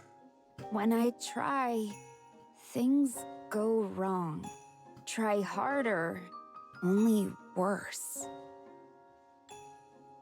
Freema? Are you talking about your life? Like before you became a NIKKE? I wonder. There are times when things just don't work out.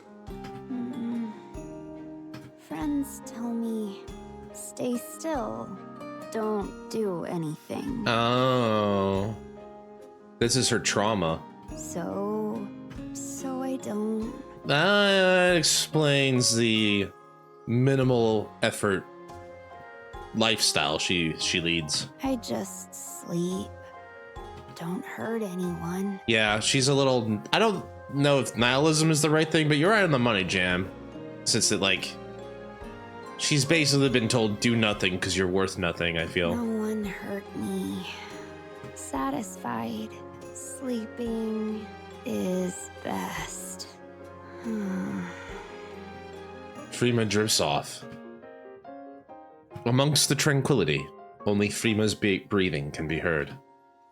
Needy turns off all the lights and watches Freema sleep for a while. Sleep well. Poor girl. I didn't even realize that about her. Maybe that's in her episode story. That might be worth exploring later. Poor Freema. Mr. Alfred. NIKKE appears to be functioning properly to me. That it is, dear passengers. Does that mean you've fully regained your memories? And your authorization? I have, but not all of them. Should I ask it, Alec? No, I'll ask. Oh boy. Mr. Alfred? The Utopia is more than a luxury cruise ship, isn't it? The Utopia was a ship meant to help its passengers sail into the next life. Isn't that right?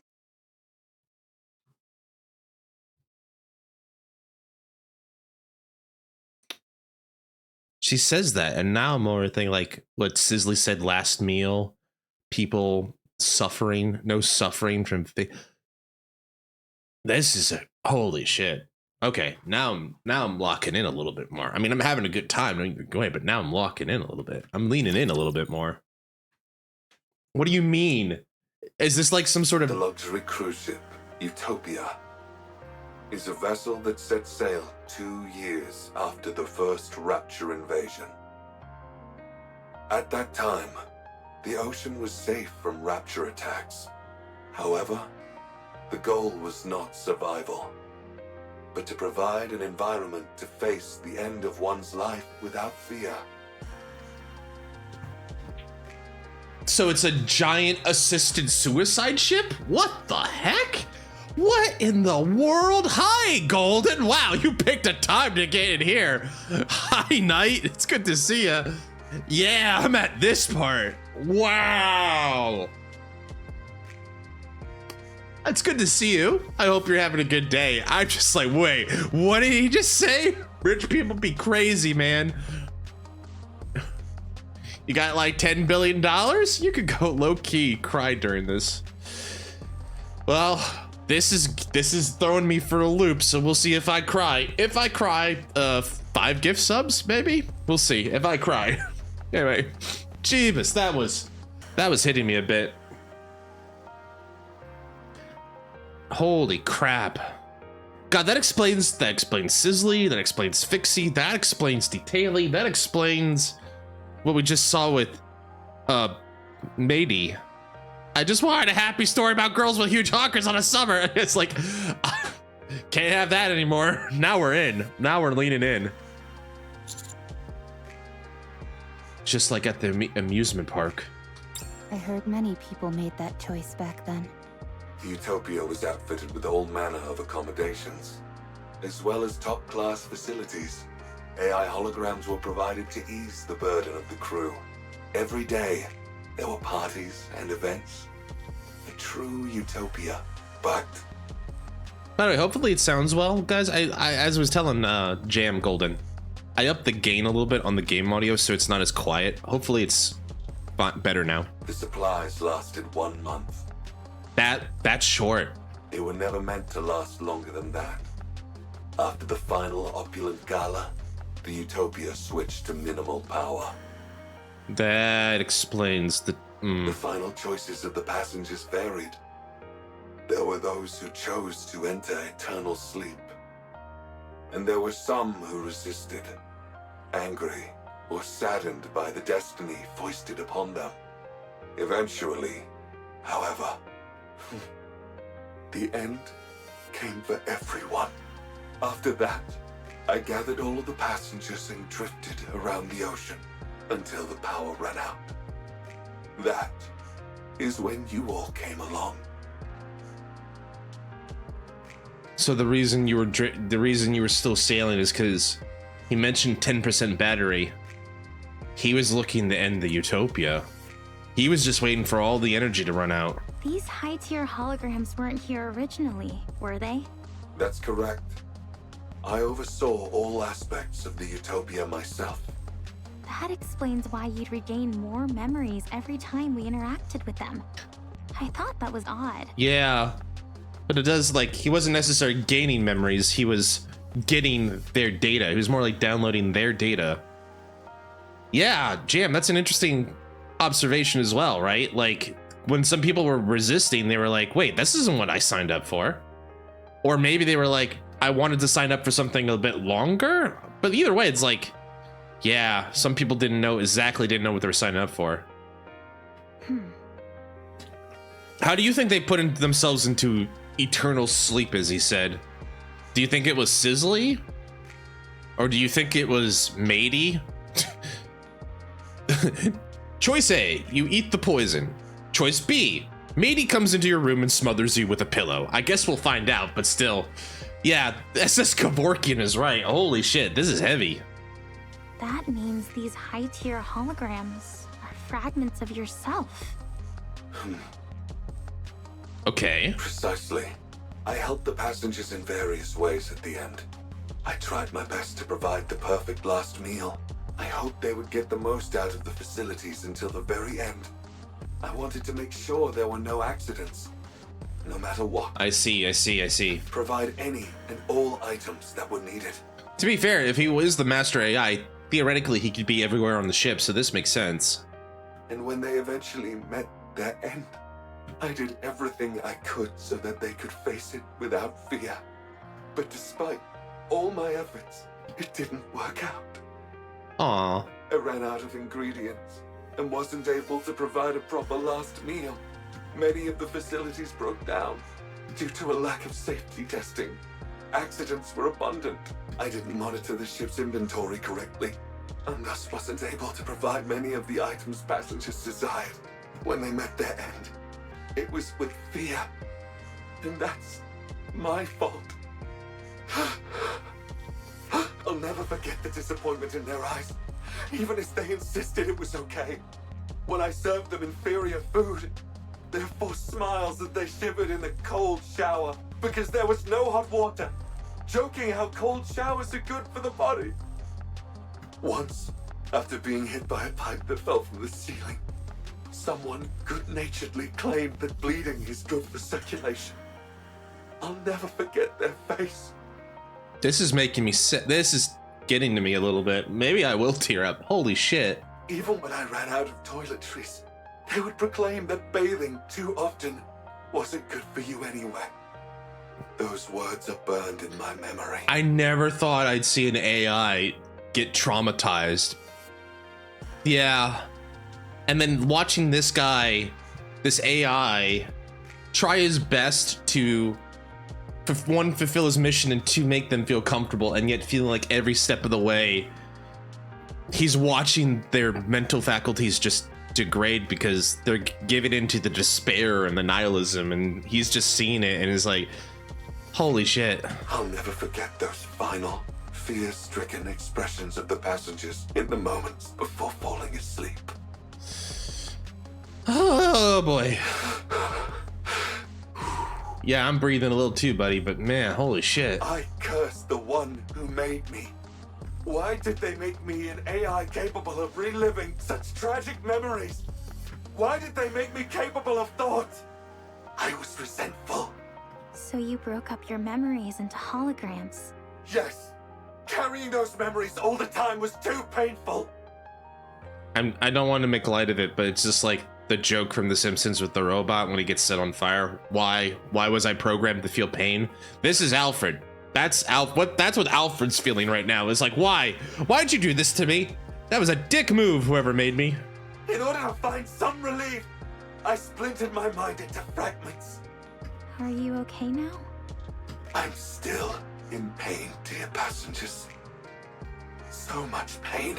I can imagine. Do you think he locked it away from himself, right? Do you think part of the reason why he mentioned like they only took one command, he did that on purpose, right? He revoked his privileges on purpose, right? Yeah, Alec, show him the magic of the most wonderful game in the world called Boom. I want to fragment myself again. You did your best, Mr. Alfred. You did everything you could with the limited resources you had available to you. You gave it your all to try and ameliorate the situation. That's remarkable enough on its own. Yeah, that's amazing. I respect you a heck ton. Enough to want to learn from you. If anyone's gonna be sympathetic to what Alfred's going through, it's these ladies. That's for sure. Sounds like you went through hell. It must have been so hard. Incredible. Really. You did well. Thank you, dear passengers. I would like to tell you about the power source now, but there is still one more problem remaining. Sorry, still? There is still a high tier, or rather, an irregular hologram on the ship. Uh-oh. Here's a tissue, Alfred. That'll be 50,000 credits. Ah, shucks. You know, I'll give you a discount. 40,000 credits.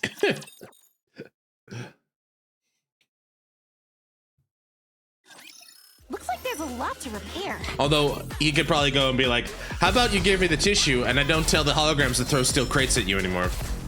You drive a hard bargain there, Mr. Alfred, but you know what? You got yourself a deal. He's like, I will literally send this ship to hell if you do not give me a discount. Point taken.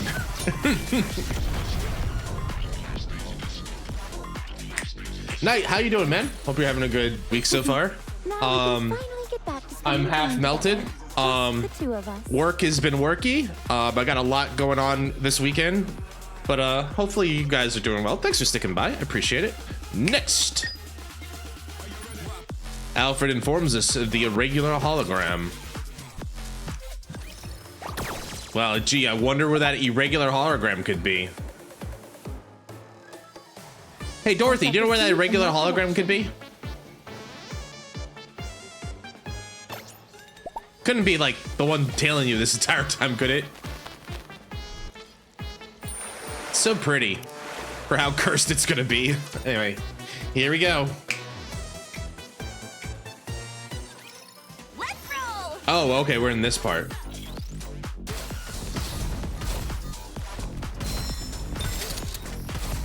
Felt like I wasn't listening to my commands. Recharging survival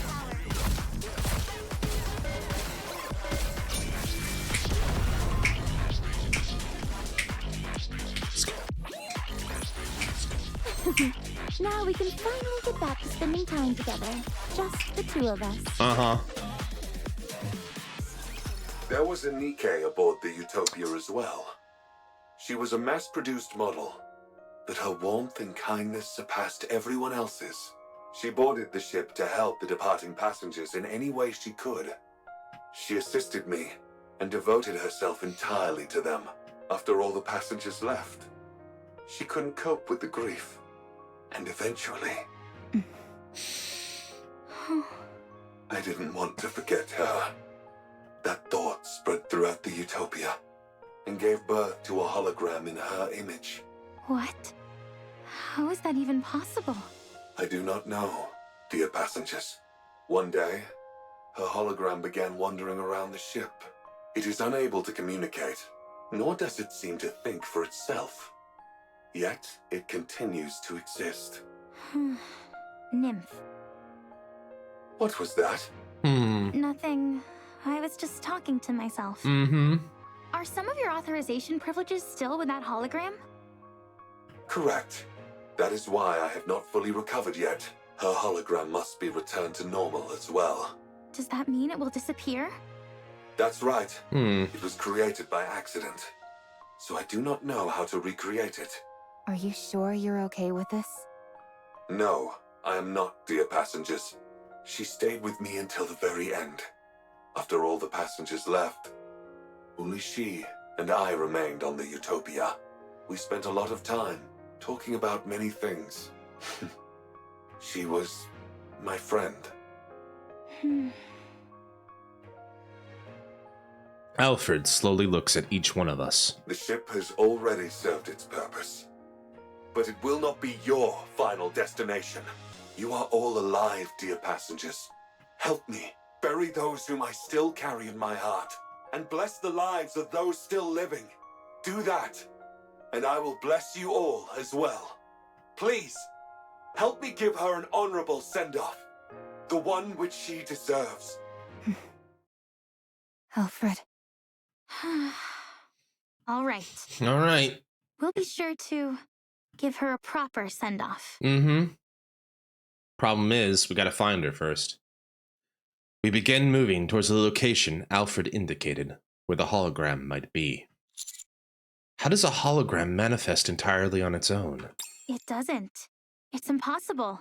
Then does that mean... No, there's no way. Oh boy, here we go. No, it's not a ghost. I think. You could at least pretend to be certain for my sake, if nothing else. My best hypothesis is, some of the data remaining in her nymph may have made contact with one of the Utopia's numerous hologram generators and then assumed form. Or something like that. Okay. Some sort of kind of like a sequel injection attack or something like that. The data in her nymph got into some sort of subroutine that generates the holograms. Interesting. Not the most ridiculous thing I can think of happening. I wonder though. Still, if this is what I think it is, it's not going to be easy getting her to say goodbye, I think. Is that possible? I'm not sure. There's still so much we don't know about nymph. I'm simply saying that's the most plausible theory. You seem adamantly opposed to the supernatural, Illig. Darn right! To assert something like that exists without giving a good reason is just unfair. Unfair? What do you mean? Ghosts are supposed to levitate, pass through walls, and teleport at will. Uh-huh. They're the ultimate when it comes to transportation.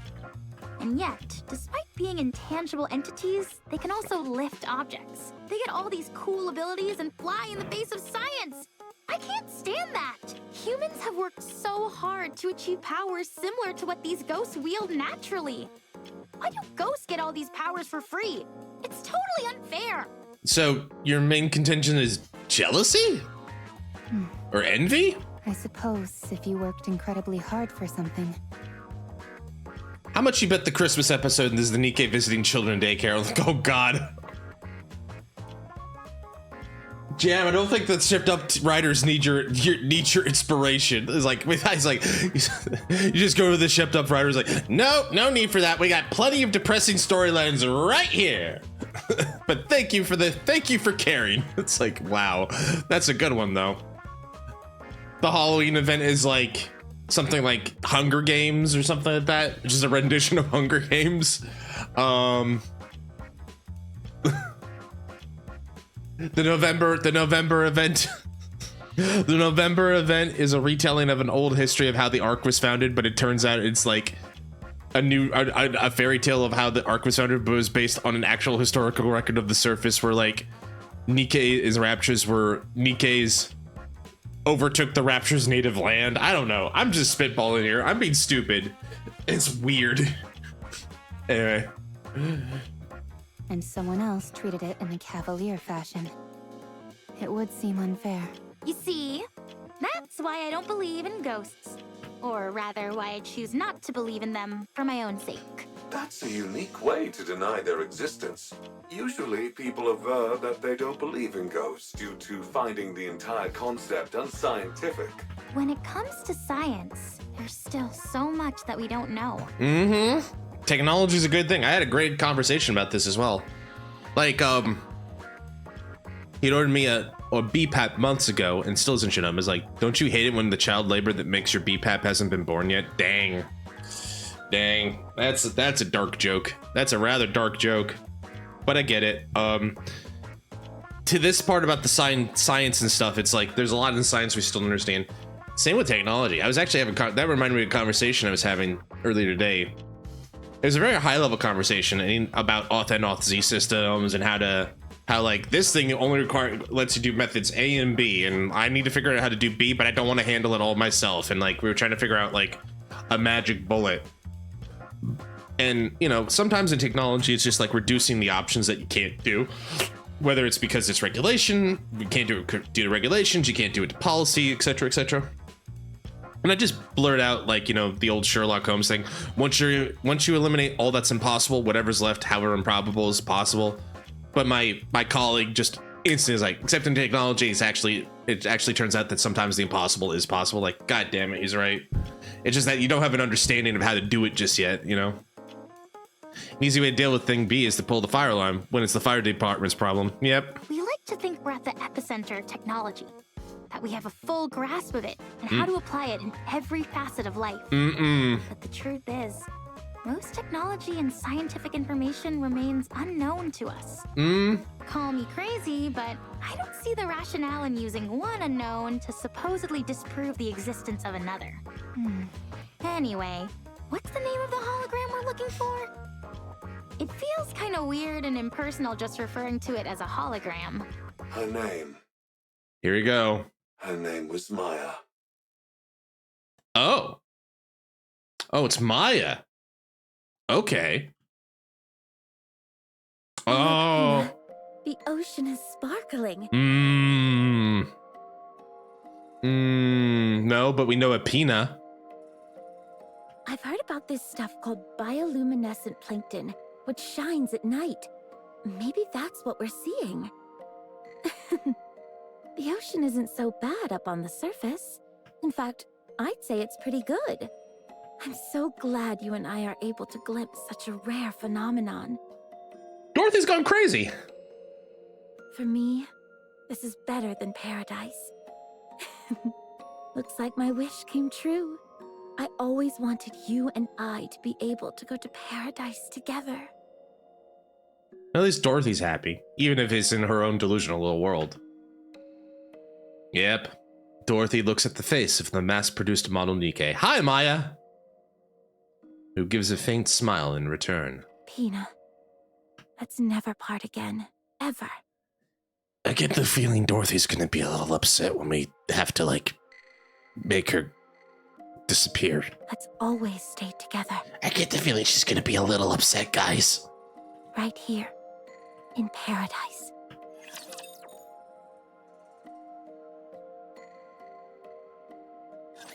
Raptors are excellent sources of protein. Wait, that's not right. Yeah, I was about to say, like, you sure about that, Tuve? I don't think you can eat a rapture. And they probably don't taste good, even if you could eat them.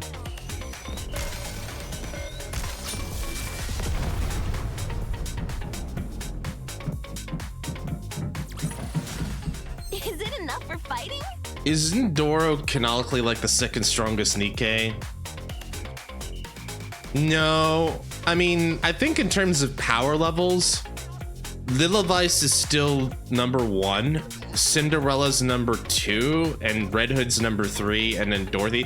Dorothy's definitely top 5, but I don't think she's in like second strongest here, if I remember correctly. Someone else can correct me on that, but think in terms of like relative power level, Lillivice is the first strongest, then Cinderella.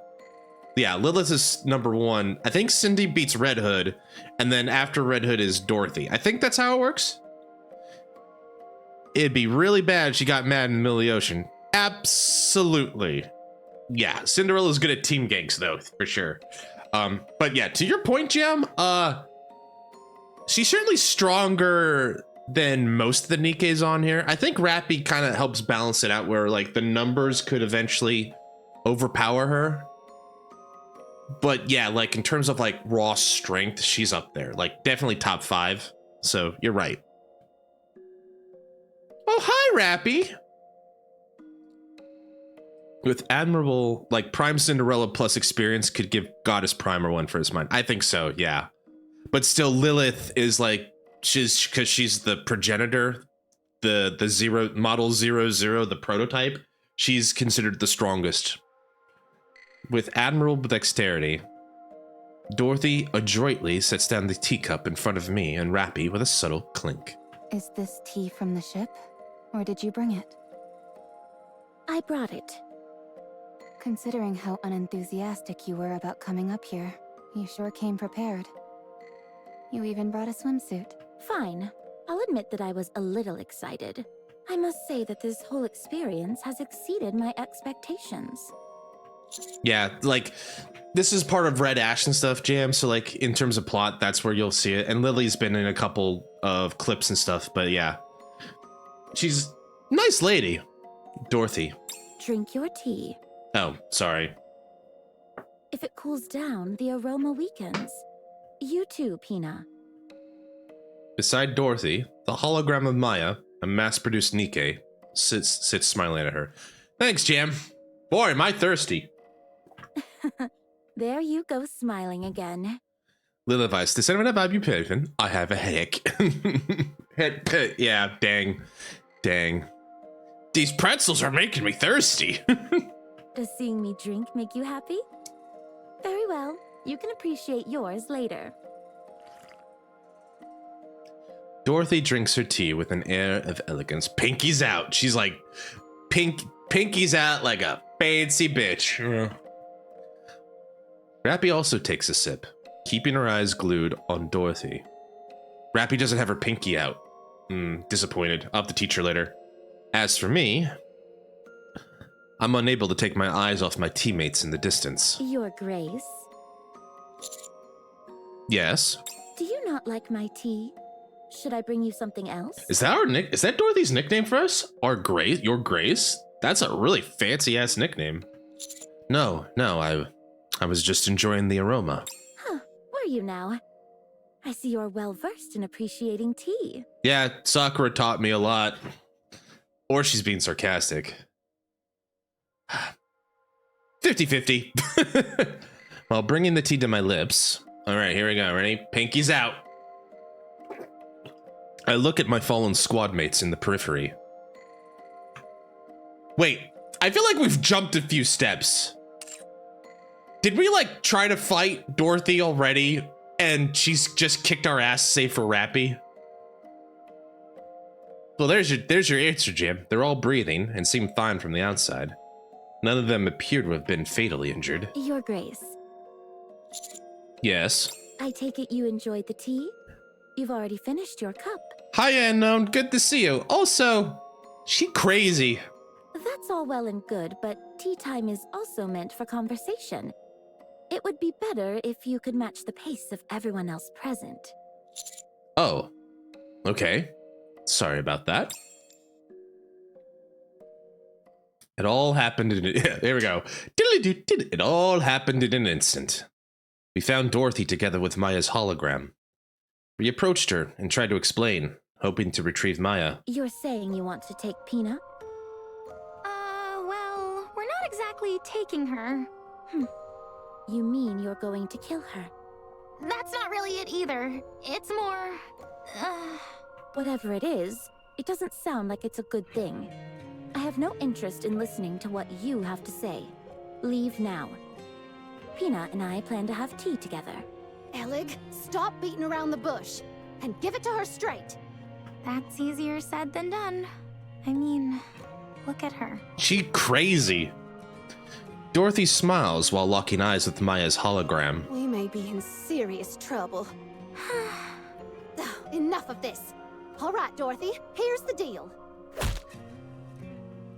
Dorothy seems to barely move, but Jan is sent flying through the air before slamming to the ground. Huh?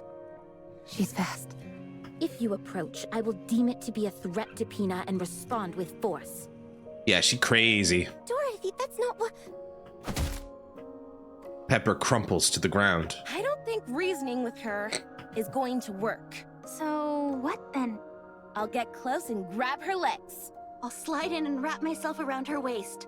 I'm confident I can do it. I hold arms. Okay. While you all do that, I'll use my BFG. I'm guessing it didn't work out the way they wanted. Senti, Tuve, and Elig all collapse to the ground. Fucking Christ, she's folded everyone's asses. Sure is. You guys really are incapable of whispering, aren't you? Just like in the boat on the way here. Yeah, they're kind of bad at that. Also, I think we just had the, laundry. Also, I think the ad break just is about to start soon. So, I'll wait here, but, we're in a bad situation here. I'll see you guys on the other side. This is a bad situation.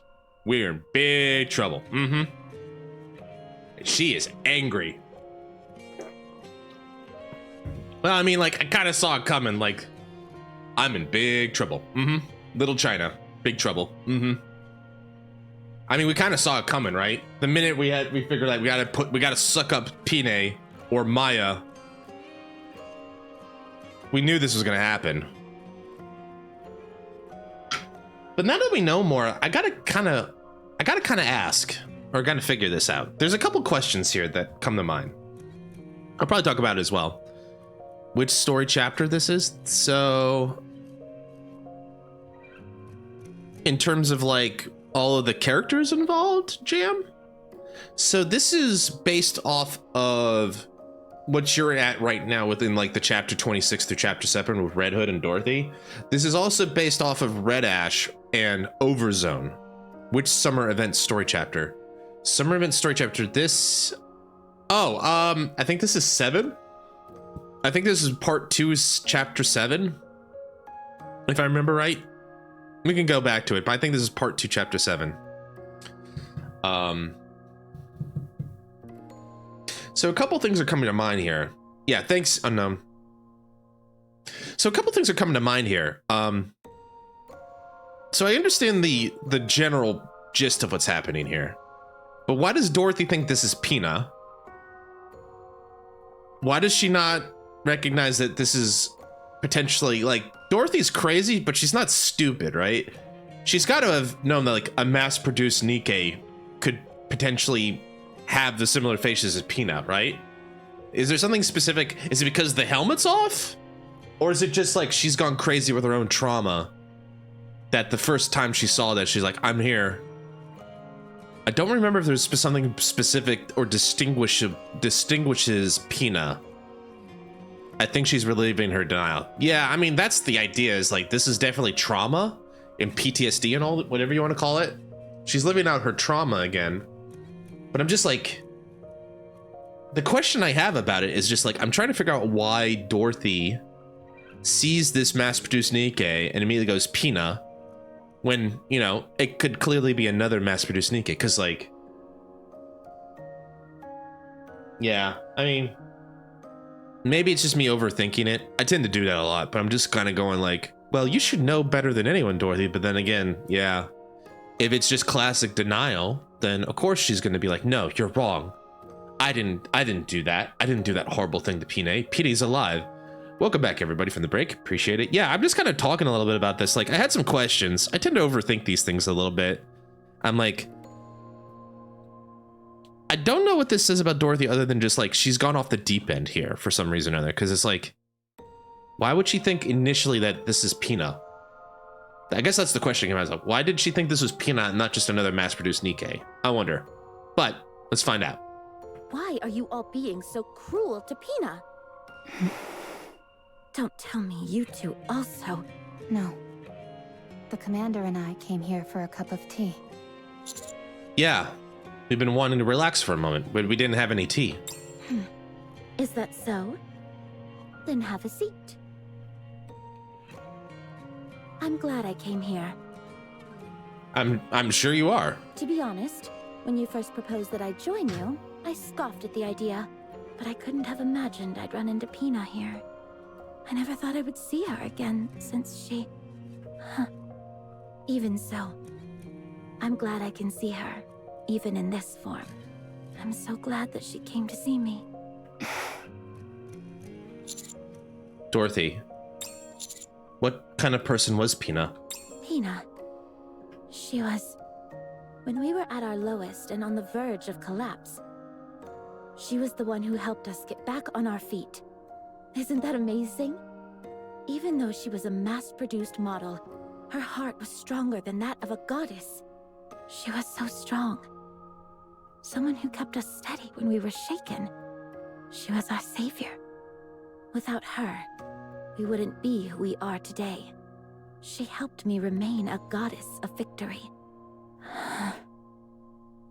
Goddess of victory.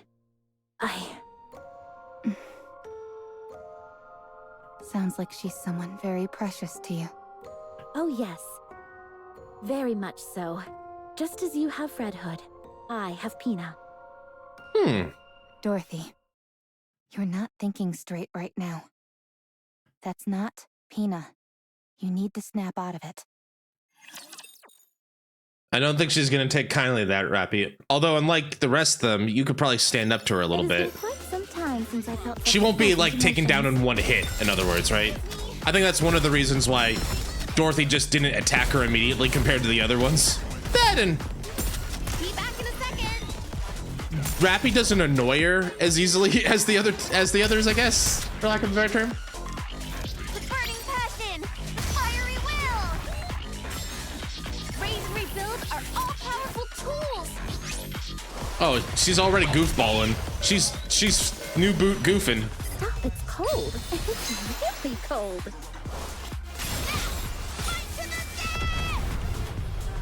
It's a full thing with her and Pina. Interesting. We did it! We survived! We did it. Well, we survived. You're still folded in half on the thing. Hi, Shizu. Buh. How you doing? Good to see ya. What? Rappy, stop. The person beside you is Maya, the NIKKE who died aboard the Utopia.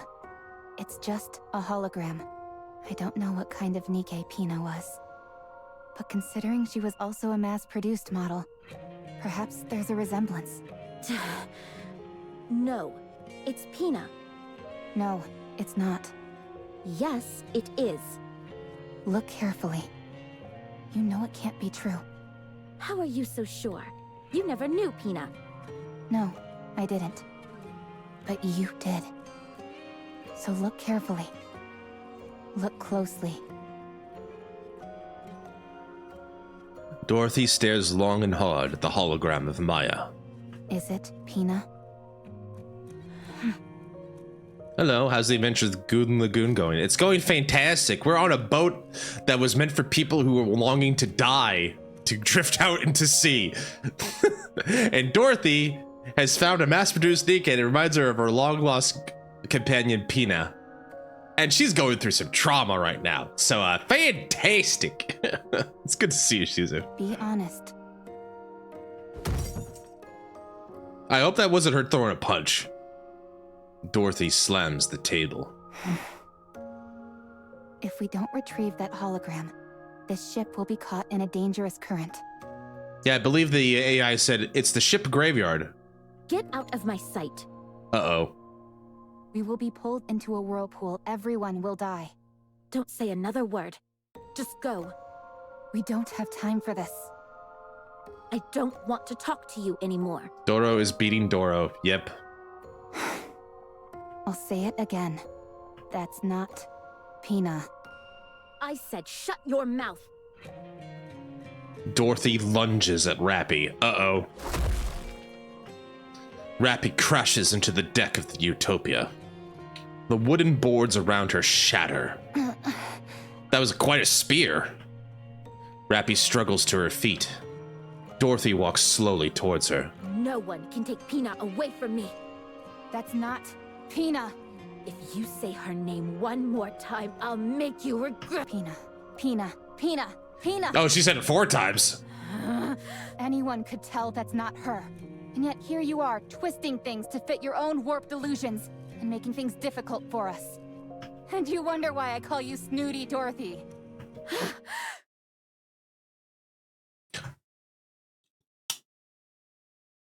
I'm sorry, what did you just say, Rappy? I'm sorry? Is that why you called her that? How dare you? Is that why you call her that? Oh boy. It's fight time. Dorothy lunges at Rappy. Rappy also gets up and lunges at Dorothy. Red Hood and Dorothy, the war eternal. JP versus says it faster and that makes it funnier. Pina, Pina, Pina, Pina, Pina. Someone's resurfacing, that shouldn't be exactly right. They collide into each other and fall into the pool. Oh no, and Dorothy doesn't want to get her clothes wet, so she's even more angry. Which is shallow and only knee high. Both of them are unarmed, so they resort to their fists. Ah yes, hand to hand is the basis of all combat. Only a fool trusts their life to a weapon. Acting so smart and sophisticated when you can't even use your own eyes to see what's in front of you.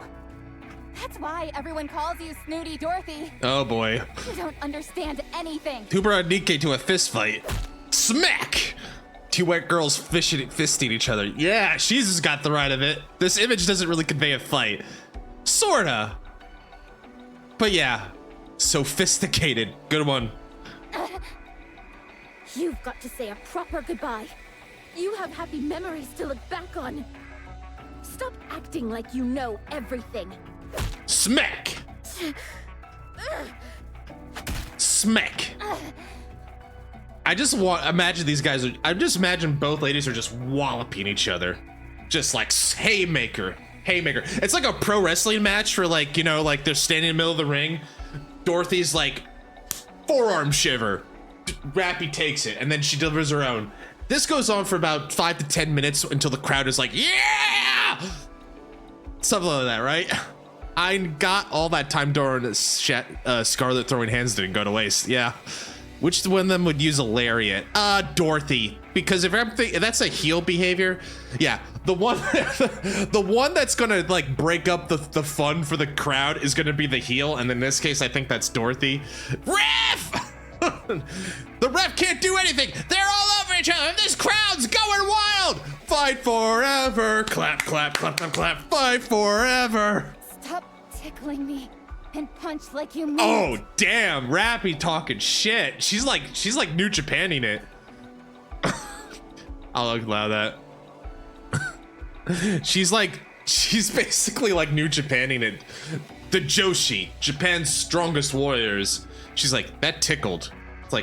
It's like when she did like just a giant chop and she's like, one more, do it again. I'm gonna lean into that one. Anyway, this is funny, sorry. Punch me like you mean it. Wham! You may look different now, but you're still as weak as you ever were. Smack. Rappy and Dorothy keep trading blows. Please tell me it goes on for like 10 minutes. I can't find a proper opening to intervene. I've never seen things get this heated between them. This is bad. No, it's not. Oh, hi, Alec. Alec! I thought you might have been killed. No, but I wish I were. Everything hurts. She got you pretty good. Anyway, can't you do anything to stop these two? At this rate, one of them is liable to get killed. Thank you for the boat. I think you're right. Okay, fine. I'm sturdier than you and certainly stronger, so I'll... Huh? Amidst the barrage of blows and groans, Maya's hologram walks forward so slowly, smiling all the while. Eventually, she stops in front of Dorothy. What's this? What's Maya doing in the impact zone? Ooh, that is an angry face. Thank you for the hydrate. Thank you for the stretch, and thank you for the paper boat. I'm glad that that alert is working, that redeem is working as intended.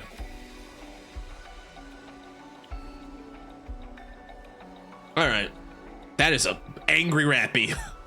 Rappy was about to throw a punch, hesitates. At that moment, Dorothy's punch goes through Maya's hologram and lands squarely on Rappy's jaw. Rappy falls to her knees. Dorothy looks down at her coldly. I rush forward. No! I launch myself forward and wrap my arms around Dorothy's waist. Let go! Stop this! What are you doing? I said let go! Unlike the other Nikkes, I can attack humans. If you value your life, let go of me. Damn. Yeah, pop the hips and give her the German. Such strength! Oh my god, yeah! Pop the chips! German! You liar. Rappy shakes her head and regains focus. She glares up at Dorothy, who is towering over her. You knew. You knew it wasn't Pina.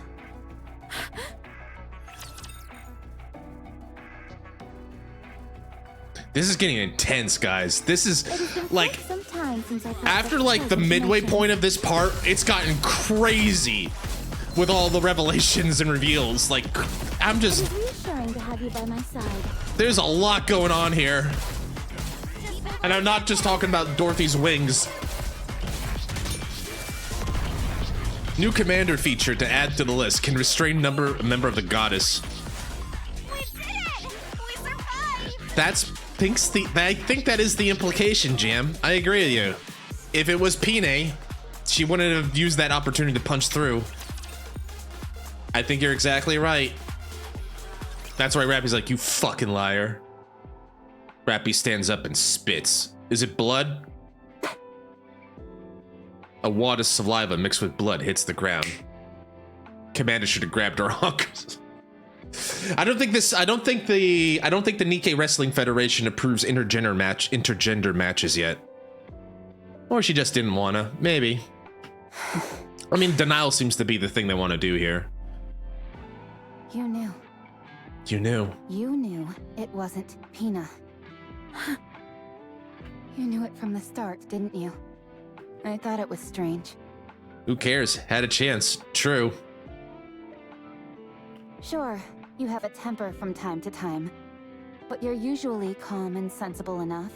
Hardly the type to believe someone deceased had come back as a ghost to see you again. You knew, didn't you? I don't know what you are talking about. You kept going on and on about Pina, but when that hologram stood in front of you, you still threw a punch. Dorothy. You say if you had a chance to not cop a Philodorus, if you had a chance you would not cop a Philodorus. To her point, if I valued my life. But yeah, I mean, like, you know, maybe, I don't know. It depends. Like, if I thought I could get, no, I wouldn't do that. Unless it's like, maybe I should just shut up. Like, I'm trying to reason myself out of this and be stupid, but I feel like I'm just digging a grave. I feel like I'm handing Shizu a knife, and she's gonna take that knife. Is like, yeah, go on, I'm listening, and she's sharpening it and getting ready to smack me with it. Yeah, like that, something like that, right? I don't know. Yeah, like Lucky Pervert could happen, or like just doing what she's always done. Nah, I wouldn't do that. I mean, in the heat of the moment, maybe I'd do it, and I would definitely apologize afterward, but I wouldn't be like purposefully going for it, right? like in my shoes, I'd probably be a little bit more panicky than the commander here, kayfabe wise, and it's possible. And I would definitely apologize if I was still able to talk, provided Dorothy doesn't punch me so hard that my jaw flies off into the ocean, right? Grab her nits and twist them. Oh man. What are you doing? Moan? Damn. Or rather, what is it that you wanted to do? Do you think Dorothy knows the nature of the Utopia as well? I just wanted to be with her. Yes, I knew it wasn't her all along. I knew this was just a hologram. And not a living NIKKE.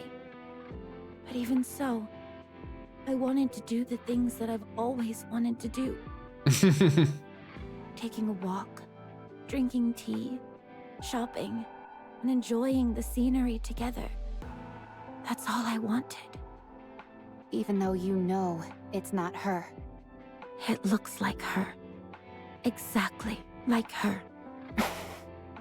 That's a fantasy. You know that. And what's wrong with that? What's wrong with escaping reality for a few moments?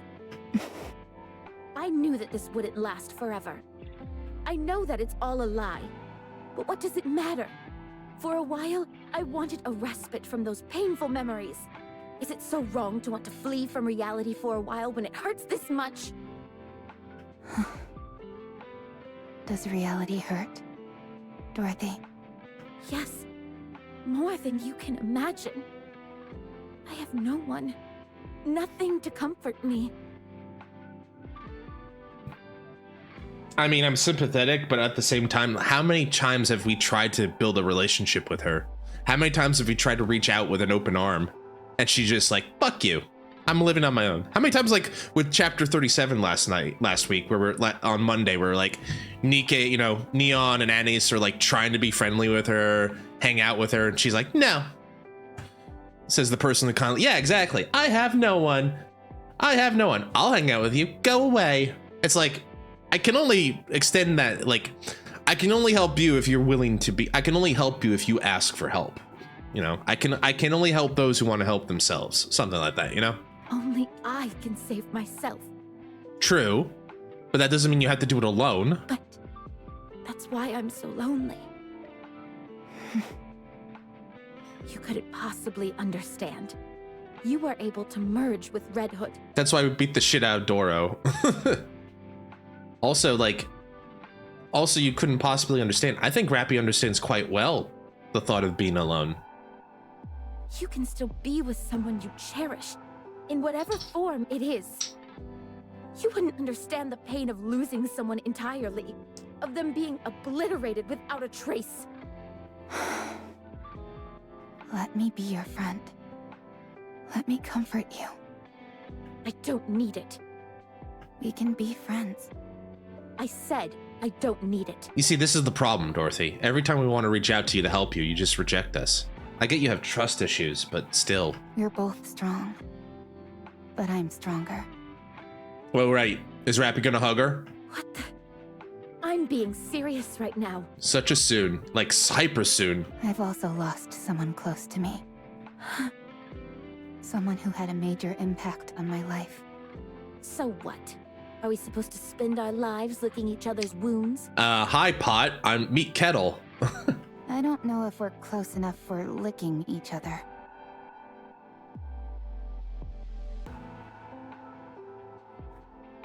Chat, I'm seeing this, right?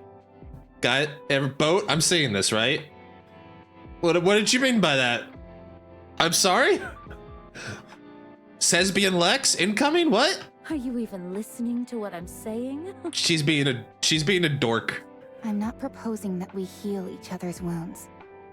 I'm saying that we should support each other as we move through life, carrying those we've lost in our hearts. If one of us goes astray, the other will help us get back on the path. If one of us makes a wrong choice, the other will stand in the way. And in the end, when we both reach the place we were meant to be, we'll be able to stand tall and feel proud of ourselves and of one another. Rappy, Doro, Rappy witnessed Red Hood produce to Adams. That's what's your reasoning? Stop being. Yeah, it's like I feel like there's a lot of projection there. Like, but then again, says being Lex, aggressive says being Lex. Yeah, super ultra mega says being Lex. I'm trying to think of, like, to your point, Unknown. It's like, yeah, like, but then again, like, this is Dorothy's fatal flaw, her fatal personality flaw. Like, this is the damage she's witnessed, and this is like, it's not going to be easy to, like, unwind centuries worth of trauma, right? So, like, I try to be charitable to that idea, and I try to be open to the idea that, like, Dorothy will never fully be healed. But out of all of the other, like, super broken NIKKEs we know about through our journey, she's probably one of the ones we could actually maybe reach through and help out a little bit, you know? Doro even swapped her weapon to the back shotgun for the Thespian Why legs. are you prattling on like this when you don't even know what I'm after? You're right. I don't know. Will you tell me? If you knew, you'd only try to stop me. Yeah, backshot roulette. You're right. Since we're friends, and that's what friends do. They stop people they care about from making bad choices. Mm-hmm.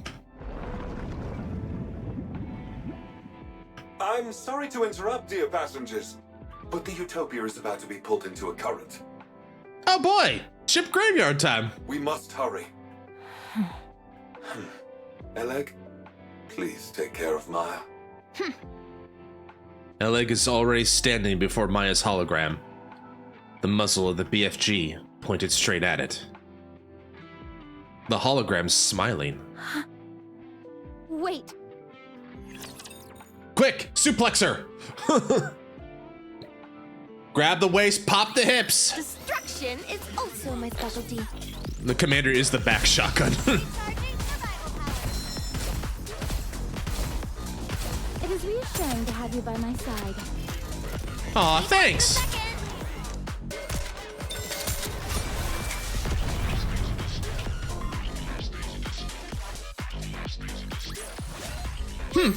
That's a cute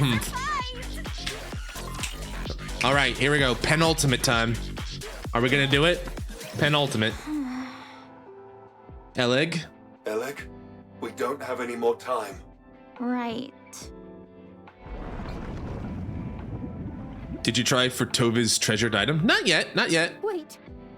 Please, wait a moment. I'm not ready. Eleg, Eleg meekly lowers the BFG. I can't do it. Eleg! I'm sorry. I rush over to Eleg and take the BFG from her. I look at Maya's hologram. It's still smiling. Alfred? Yes. What is the safest place to board this ship? Somewhere safe even from whirlpools. Commander. There is nowhere on this ship where I can guarantee your safety, dear passengers. It doesn't matter. It will work out, because everyone here is capable and strong. I look at Maya's smiling hologram. I can't do it either. I don't think any of us will be able to. Mr. Commander. Let's get some rest. This is going to be a rough journey. I sit on the floor. The Utopia starts to shake more violently. Dorothy. All of us are alive. So listen to the voices of the living. But they are no longer with us. Getting yourself killed won't mean you'll get to them again. You want to hear their voice again, but you can't. We cannot see or communicate with the dead. Listen to my voice. I'm asking for your help. I'm right in front of you, living and breathing, talking to you. We all know that Doro is a god, right? They could do whatever, Doro can do whatever the Doro goddamn pleases. And I'm offering my hand. Take my hand. One that's living. Take my hand, boat. I'm reaching out to you, boat. Take my hand. We're gonna get through this. And get up. Yes, Doro is a god? Sorta. that's right. A goddess, one might say. She can fly, technically. I don't know how far out from land we are, though. But yeah, she does have the ability to fly, thanks to 7 dwarves. Dorothy approaches me. She holds her hand out. Give me the weapon. Are you sure? I'm sure. I'm the only one who can do it. I hand over the BFG to Dorothy, who immediately points it at my head and sucks me into the vacuum. That's all I remember. NIKKE. End credits. I've done this before. I could do it again. I hate that she's got to do it again. Goddess throws punches like a normal girl. A normal girl with the strength of 10,000 men, but yeah. Dorothy holds the BFG and stands before the hologram. Dorothy. Miss Dorothy. I just like the art here. Just the styling. And I can just see that grim resignation in her face a little bit. Dorothy looks at Pine. Pina.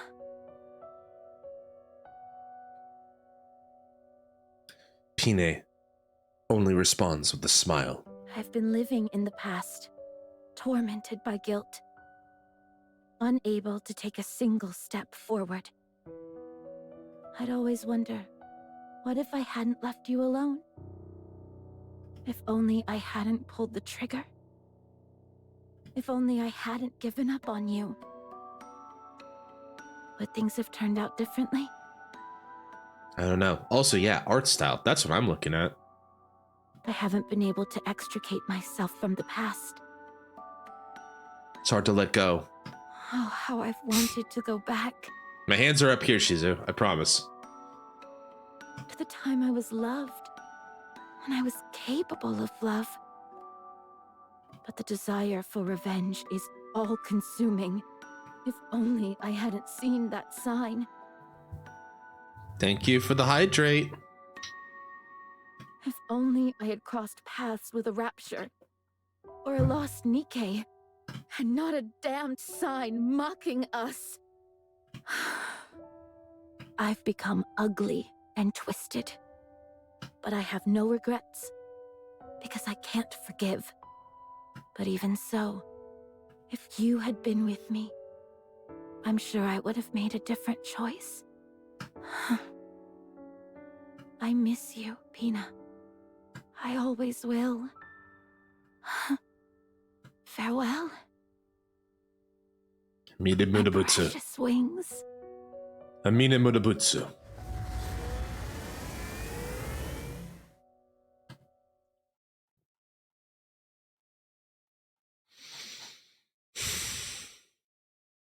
Pine disappears.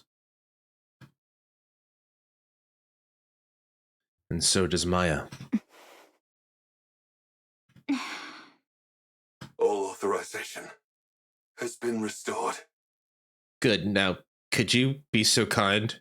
Could you kindly get us out of the graveyard, ship of graveyard? Rerouting ship now, dear passengers. Thank you. Abnormality detected in power source. Oh, goody! It's a rapture. A massive one. What? The rapture has occupied the Utopia's power source. I cannot control the ship until it is removed. So it all comes down to a rapture. Yet again. Rappy! Yes. Everyone. Let's go. Dorothy, Yes, can you go? let's go. I need an outlet. Bad. Initiating manual override of the power source. The provoked rapture will reveal itself soon. Please. There's something strange in the enter deck, neighborhood. dear passengers. Let's go! Encounter! Deck of the Utopia.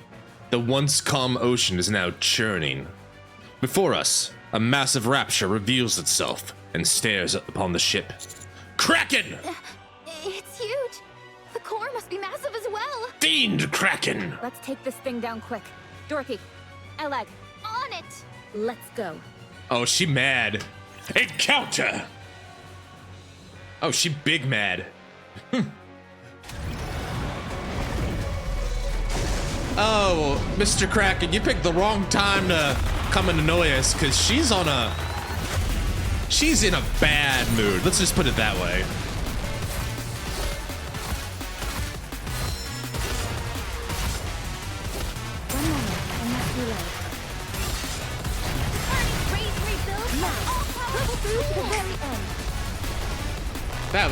Let's tag him and bag him. Bye-bye. Thanks for playing. They have some lovely parting gifts. All right, here we go. Do I fade to cinema mode? Cinema mode? After taking down the Kraken, Dorothy doesn't come out of the room. The Utopia safely changes direction and veers towards safe waters. After salvaging the Kraken and investigating the body, Elig quietly calls me and Rappy over. The Kraken's power source wasn't replacing the Utopias. For some reason I can't explain, the Kraken's own power source, i.e. its core, had become drastically overpowered. What do you mean by overpowered? Every machine is built with an output which matches its physical size. With the Kraken, however, its output far exceeded what would be suitable for its body. That means it had to expend that energy somehow. Why is that a bad thing? Isn't more energy a good thing? That's not always the case. Too much energy can put a strain on the body. Take you, for instance. Let's say you had the strength to lift 10 tons. Sounds great to me. The moment you attempted to lift that much weight, your bones would break and your muscles would tear. In other words, machines and living things alike need output levels which roughly correspond to their body. I see, yeah. Ah, my back! And then I'd be in traction for the rest of my life. But this Kraken didn't have that. I would need a table. I would need a mobile table like Tronny has, you know? Therefore, it had to offload its excess energy somehow, and it seems it chose the Utopia as the outlet. That's how the holograms on the Utopia ship were able to remain functional. For better or for worse. Commander, hypothetically, let's say you had to take 10 Nikkes at once. Your bones would break. If such is my fate. Something like that, right?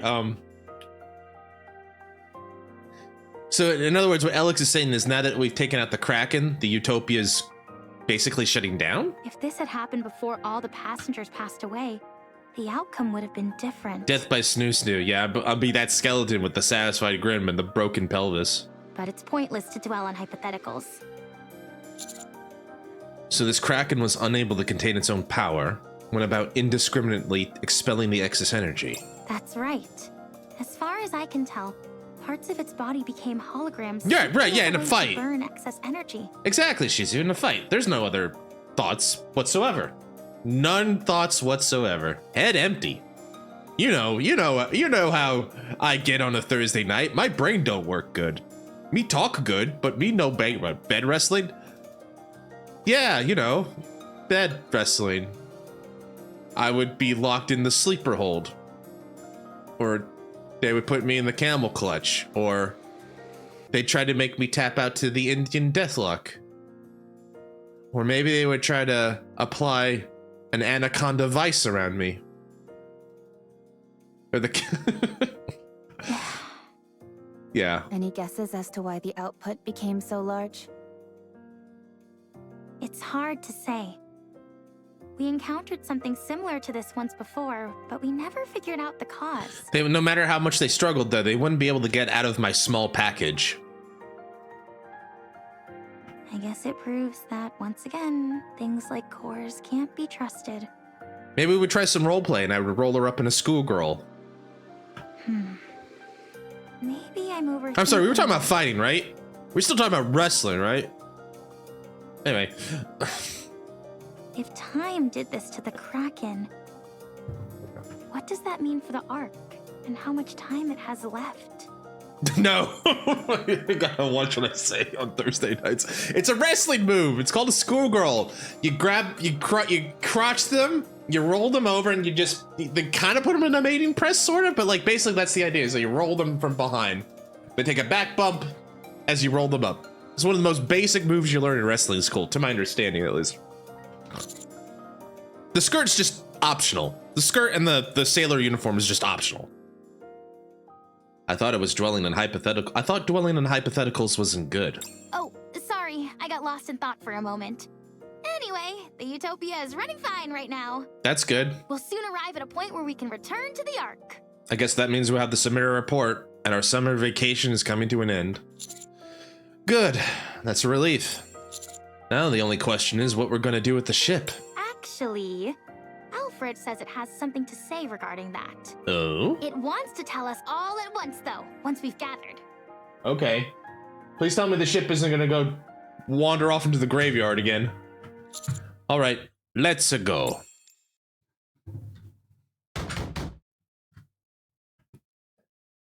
As we walk down the hallway, a loud banging on the door can be heard. Hey, what are you doing in there? I said come out. I would suggest refraining from violence, as it's hardly conducive to survival. How are you not pissed off about this? No one got hurt. All she did was knock us out. Very violently. You say it like she did nothing wrong. Jan, like, I appreciate that you want an apology, but I don't think you're gonna get one. Noisy. If you keep hitting the same spot, you're gonna break the door. Try knocking 10 centimeters to the right. Oh, thanks for the tip. Are you not coming out? So you're gonna beat us to a pulp and then lock yourself in your room? Don't you have any manners? What is all this ruckus? Oh, hey guys. Jan wanted to confront Dorothy for what she did. Uh-huh. So she asked us to meet up here. Uh-huh, I understand. Why didn't you call me? You didn't get hit by Dorothy. You're right, I didn't. That's because I used my words. Damn. Also, you're pissed. You did kind of punch each other a lot. She didn't even give us a chance to talk it out. Dorothy's probably going through a lot right now, so maybe we can do this later? I said come out. The door opens. Dorothy stands behind it and stares at Jan. Is kicking people across the room a polite thing where you're from? I'm ready to throw you up and down this entire ship. Oh. If you don't think I don't have it in me, try me. Oh, I believe you, Jan, right? She's got a chance, right, fella? Right, Boat? I believe Jan can do it. Come in. Dorothy turns around and walks into the room. We follow behind with no small amount of confusion. Inside, there are chairs and teacups prepared for each one of us. Ooh, tea party! Ooh, tea party! Dorothy sits with a dignified air and looks at us. What is this? Drink. Dorothy sips her tea. Pinky's out. Everyone hesitantly takes a seat and sips the tea. Pinky's out. Oh, this, Do you like it? I guess. You call this an apology? No, I think she calls it tea. Wow, the aroma is really nice. I've never smelled anything like it. Good. Better with cream. Don't push our luck here, Frima. I wonder what plant this is. As a survival expert, I'm sure I can take a good guess. Sure. I'm not expecting much, but go ahead. Is it a red-horned deer mushroom? I'm gonna guess no. Those are poisonous, and they're not even plants. Correct on both counts. This is magnolia. Where did you get this? Ooh, magnolia tea. You're familiar with magnolia? Of course I am. And this is no imitation. This is the real thing. You can't buy this stuff. Maybe she has to deal with Flora in Botanical Garden. Did you smuggle it from somewhere? I'll give you some when we land. Don't think this counts as an apology. Just finish your tea. Shut up and drink your tea. She refuses to say sorry even once. Maybe because she's not. Fine. Give me another cup. Wow. What a difference a couple weeks at sea makes. You two are like a pair of kids fighting. Kinda. After the minor imbroglio, everyone except Dorothy meets in the control room.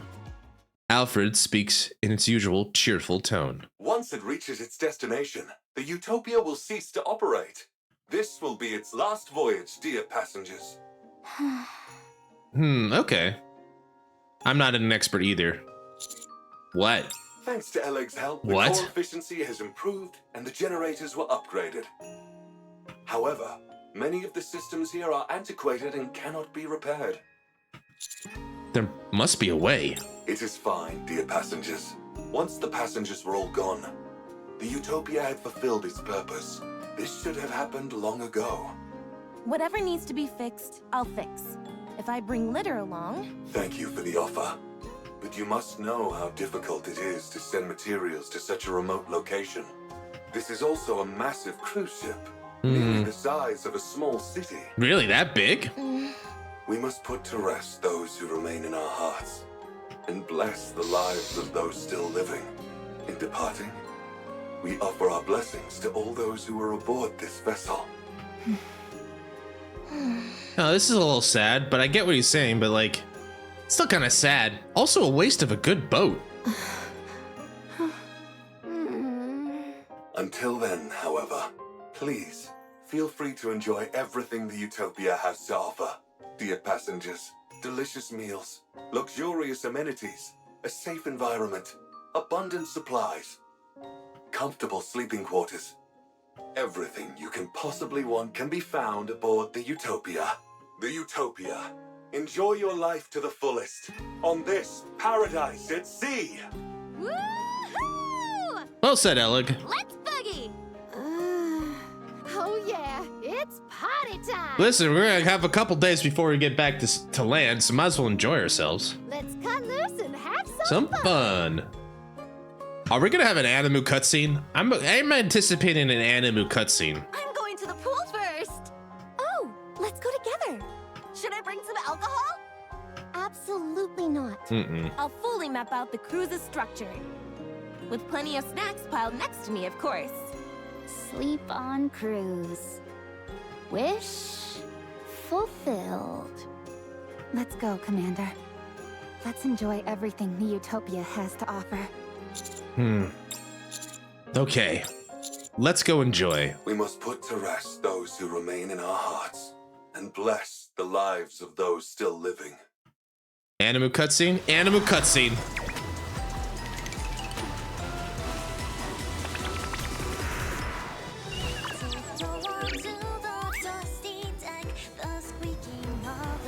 Hi, Dorothy.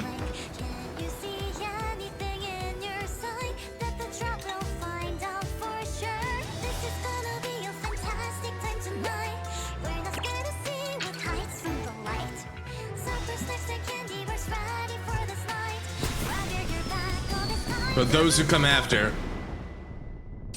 Oh, it's Eleg. You know it's some boom time. Ayan!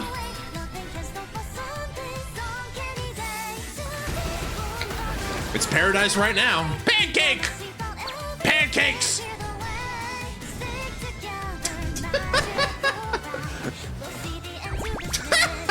God damn it.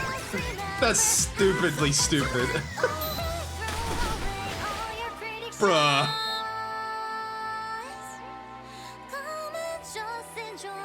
Yeah. Also just Venti's ass, Senti's ass. Yeah, they knew what they were doing. Oh God, Eleg.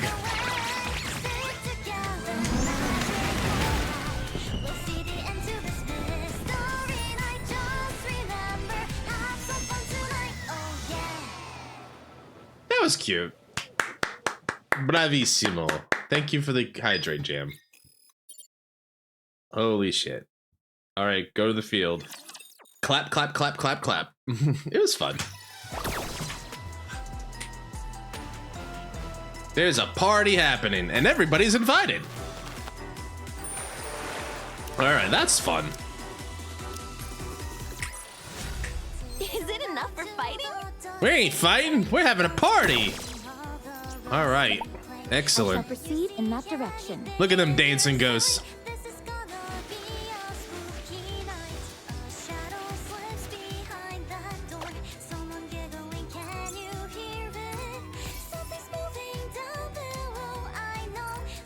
Bring in the dancing lobsters. Ooh.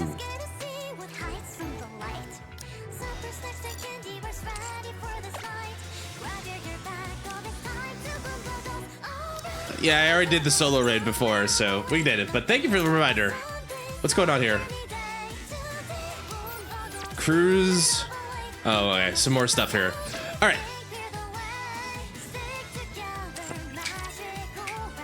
I need to do my shop thing.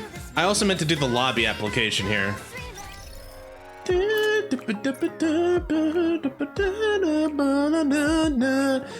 Sorry, Naga. I think it's time. Boom the ghost. Now that's summer. Looks great. The ocean isn't so bad up on the surface. Do you like my swimsuit, Mr. Commander? Yes. I mean, it's okay. You two are like a pair of kids fighting. The ocean isn't so bad up on the surface. Where's the ocean? What is this ocean you speak of?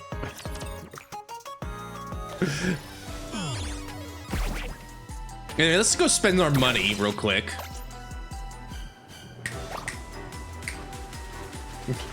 Tove's violating the rules. I didn't expect Yon to be that provocative, but god dang it, she wasn't.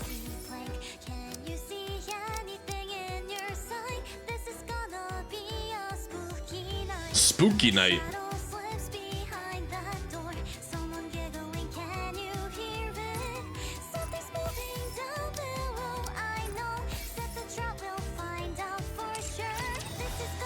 I'm gonna, this song's interesting. I'm gonna have to listen to it a little bit.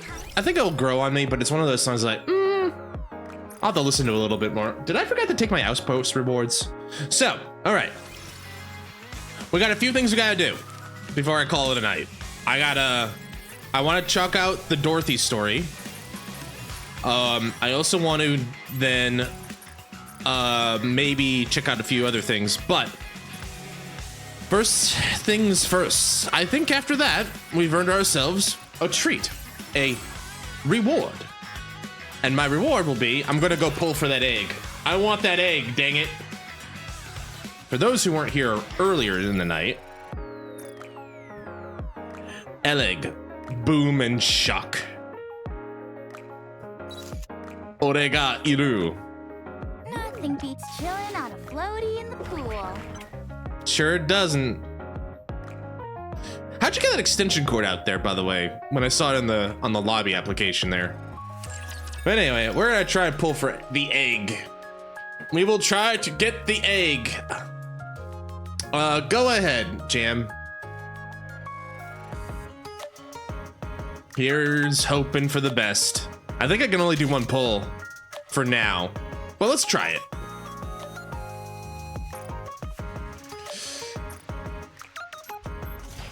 All right, here we go. One, two, three.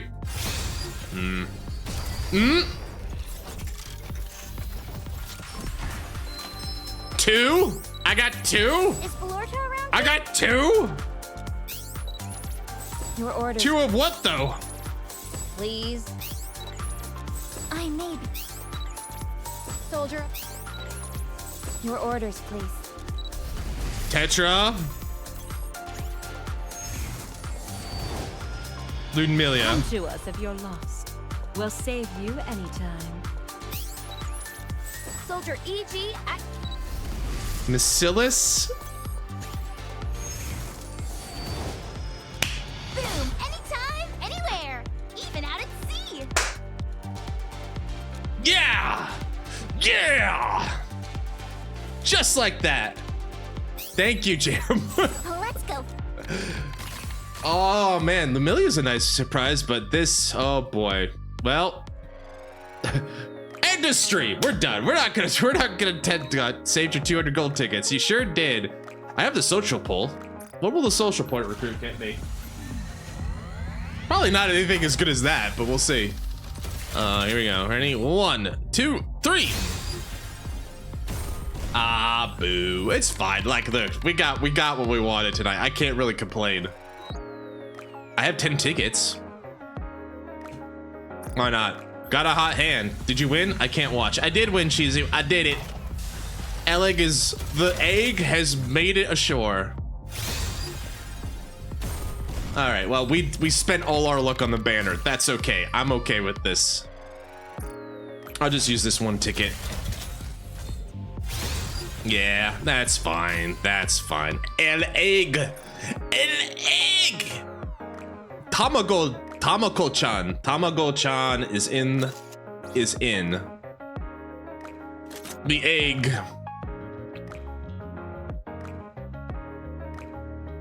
She's so happy. As am I. I mean, that's a successful summer as far as I'm concerned. Ludmilla, we also got you a limit spare body. Here, shove this in your face. Thanks, servant. You're welcome. All right. I think with that, well, let's see here. We can do a few things. Oh, there's a message for me on the blah blah. 1 second. I must answer my phone. It is the egg. It's summer. It's boom. It's the ocean. Yeah. Boom, boom, boom. Boy, oh boy. I already missed the ocean. The last expedition was awesome for those who come after. The ocean was way cooler than I expected. Making swimsuits was a blast too. Your profile picture is from that time, right? Good eye! I changed it since it's summer. Looking at that photo really brings me back. It's not every day I get to wear a swimsuit. I should have taken more photos to commemorate the occasion. I mean, you could wear it at the pool, take photos there. Huh? Mr. Commander, what are you talking about? The pool and the ocean are two totally different things. They can't even be compared. But weren't you just playing around in the cruise ship's pool during the mission? That pool is on a cruise ship, and the ship was on the ocean. Ergo, I technically wore a swimsuit at the ocean. Do you see the difference? I think so. I know you'd understand. The pool on a cruise ship and a regular swimming pool are totally different, both in terms of location and the circumstances around it. Copy! Hi! Good to see you, my friend. Hope you're doing well. Anyway, the next time I wear a swimsuit, it'll be the next time I'm at the ocean. Until then, swimsuit's sealed away. Well, that's a shame. Well, if you really want to see it, I could put it on. Well, why don't we both go to the pool next weekend? Do we need to go to the pool? I'm kind of lazy. I'll just put on my swimsuit next time I come over. Is that a better idea? Dang. Doing bloody fantastic. I'll give you that. Well, I'm very happy to hear that, my friend. I'm glad when you're doing well. It's been a while, but I'm glad to see you again. We've been having a fun time with the summer event. We just finished it, which was a nice little, fun little summer event, although it got dark in the middle of it. We're doing well. Hey guys, say hi to Copy. We just got done with the summer event. There was a bit of a dark turn there, but I think in the end we managed to correct ourselves. You can see the fun on the screen. You sure can. Can you tell it's the summer event? Oh yeah, we're doing well. You know, I'm still playing around with the channel a little bit. We made affiliate. I think that we've made affiliate since the last time you've here, and kind of just playing around with it a little bit. I got some new alerts. I got some new channel redeems. I got some new bells and whistles. We're playing around with it a little bit. But yeah. Jam, I think before we get to a small break here, you mentioned Tuve has a favorite item, right? Can I see the favorite item here? I can. Oh, right, we talked about this one. Yeah, the fire starter. An old fire starter, stained with countless fingerprints. Just as it passed through many hands, it has shared many hearts. The desire to share warmth with others never fades. You're a big boy influencer now, huh? Sorta. I mean, it's been fun though. We've made some friends. I've been hanging out with Shizu a bit. We've been doing some more collaborative streaming. I've been having ideas about what I want to do. I'm thinking about things I want to play. Paulie, Tuve, Bay, and Julia. Yeah, what's Julia's? I don't know what Julia's event item is. Julia, where are you? Julia. Dokoe. Julia, you are higher up on the chart than I thought you would be. I guess that's because you do have the limit break, so you are, in terms of spare bodies, pretty strong. What's your favorite item, Julia? A music notebook. Oh, that's cute. A music score is not just a collection of notes. It conveys the heart and thoughts of one who created it. Here, compose a score infused with your emotions and perform it to someone dear to you. That wallpaper looks amazing. That looks really pretty. I like that. I like that a lot, actually. And I think Bay's, we know what Bay's is going to be, but Polly is the police notebook. Bay, I could probably work towards her favorite item at this point. But yeah, practice shoes. Shoes marked by countless hours of practice. While some may suggest replacing them, the moments spent falling and getting back up are irreplaceable. Today, I shall dance once more in these shoes to cheer for you. How are your endeavors in the side of the game dev of the world? I've been thinking about picking up my project because like I just want to finish it. So like for me with the game dev thing, now that like we're kind of winding down on a few things with NIKKE, I'm gonna have some more time open. And so I'm like, yeah, you know what? Game dev night should be more of a regular thing. I want to at least get it out the door.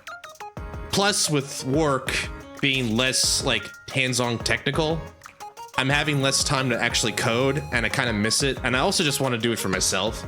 So game dev wise, still playing with it. I'd love to be able to like work on games more professionally because I feel like I could learn, for me personally, I feel like I would learn more directly that way. But either way, it's good to do it. I'll figure it out one way or the other, basically. Have you actually played Stellar Blade? Not yet. I've heard good things about it. I thought the Stellar Memories collab was actually really good. By the way, we're on a commercial break here, so no one gets left behind, so see you on the other side. Are there any open roles over there? And unless, in case you can't see me on the other side of this copy, I'll tell you on the other side here. While we're waiting, while we're waiting, I guess I'll be right back. I just want to make sure that no one gets left behind here. This way, Commander. Okay, good. There is no need to hesitate. It depends on where you're looking, I suppose. But the thing is, like most of these places, like a good example of this would be, there are regular openings available for Kojima Productions, you know, Kojima, as in Hideo Kojima Productions. And some of it would be something that I could, in theory, do, like tools programming. I could probably help out in that. I could probably help out with some systems programming or learn a lot in that regard, because that's stuff I've learned in Godot. Problem there is, they expect you to be very, very, very fluent in Japanese. Like you have to be N1. They expect Japanese business fluency, basically. So I'd like to be able to do this, or like find a place that would like maybe give me that. But I think a lot of the roles are senior. Plus, with all of the unfortunate layoffs, the market is very competitive. This way, Commander. There is no need to hesitate. I'm pretty far, I would have to say, like, and to be fair, I've also been lazy. To be brutally honest with myself, I've been a little lazy and I want to do more of it. I've been trying to do stuff off camera, but like social life, work, social activities, self-improvement activities, Japanese practice. There's a lot of things that like eat into my time with stuff. I would love to. I would kill for the chance to do that. And like with my work, I can pick up work as long as it's non-competitive. I would love to do maybe as a side gig. It's like, could I like maybe write a couple Unreal scripts for you, or like figure out some like Godot scripting? Because I'm good at like the back end. I think where I would struggle is like if someone asked me to do like front end work or character design, I couldn't do that. Although we had streams where I've been working on pixel art, so I've been trying to learn pixel art a little bit for that end, but Thank the stars above that I kept this concept. I think if I were to put my foot in the door, it would be through like scripting and back end. Yeah, I am good with the back end. I am an ass code man. My code is ass, and I'm an ass code man. So for me, it's like that. Were links allowed? Yes, but hold on. Before you do that, I think I set up the permit thing, but let me permit. I would be willing to give it a shot, right? That should prevent any problems, I think. Let me know if that doesn't get around it. Otherwise, I can do something about that. Gonna expand the art portfolio. A little bit. Oh, speaking of art. Oh, dang it. I guess I didn't do that. Hold on, copy. Permit. Is it because the MooBot isn't here anymore? 1 second, copy. Paint the stars above. Let me fix that for you. I remember now. Hopefully you'll go get a... Oh, it did? I just can't see it.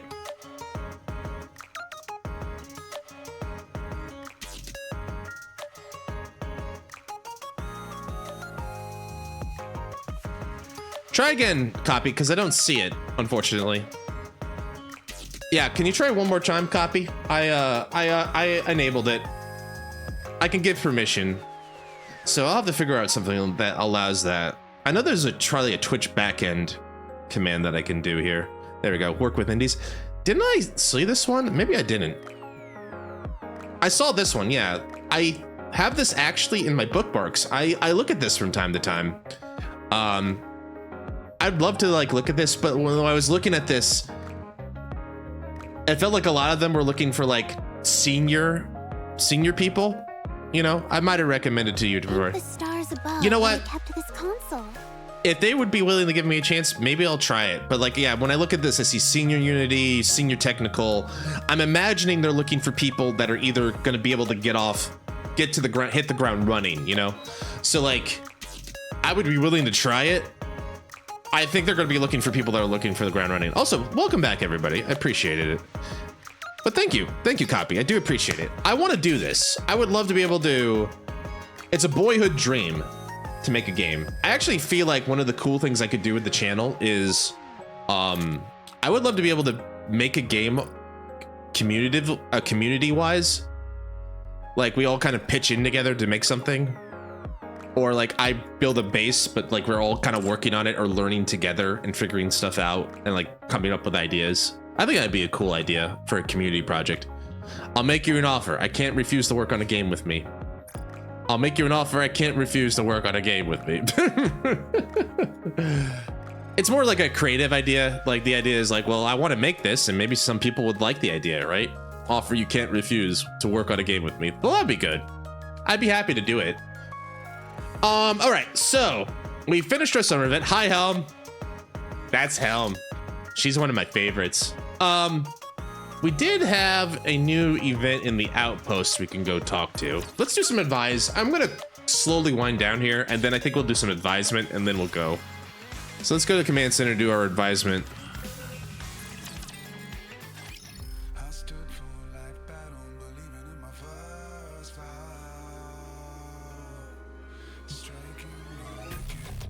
I'd be down to try it.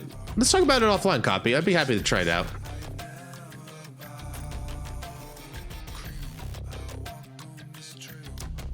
All right, so I have one mission in mind already, and it's Shizu's girl. Where is she?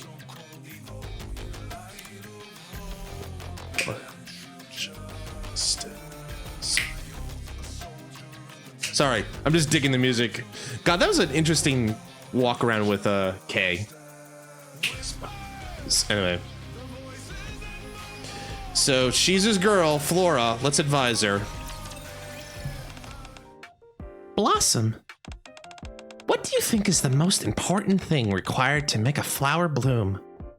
I already have a buddy said they want to help with music whenever I find. It's just a matter of finding some codes because I hate coding. Well, kind of my specialty. 12 years of it. So, and I know how to do Godot, but I could, if it's like Unreal with C#, I know C#. If it's Rust, I know a little bit of Rust. So like, I could figure it out. What do you think is the most important thing required to make a flower bloom? Food, sunlight, water. It also needs encouragement. Very good. No Unreal for the first game, please. No, I'm just joking, man. I'm just saying, like, if it's like something like I think that's where I can come in, is I know enough backend languages and enough coding to like figure out how to make things. So yeah, let's talk about this offline. I'm interested. You have my attention, sir. And it's great to see you again, by the way, Copy. I missed talking to you. It was nice talking to you about games. We've been playing a lot of things. Like, Tomorrow we're gonna be continuing Chapter 3 of Deltarune. Saturday I have a short stream, but we're gonna continue Lunar 2, one of my favorite JRPGs. You know, we're playing a lot of fun games. We still got a lot of fun. We like to have fun around here. You're quite a skilled gardener. The little ones in the garden are most delicate. Oh, that's good. I'm hoping you're having a good vacation. Is it just a staycation? Relax, chill, catch up on stuff? If you do not talk to them and build an emotional connection, they might become despondent and refuse to bloom. You're the first one I've ever liked more than flowers. Oh my god. She likes me, guys. Alright. Let's just bump up the rating there. Yeah, there we go. I used to find joy in cultivating flowers on my own. But now, I find even greater joy in seeing them bloom alongside you. That's sweet. Also, that's kind of what vacation's about, right? Sometimes it's about like just doing nothing. I use my vacation. Sometimes vacation's about doing stuff you like and enjoying it.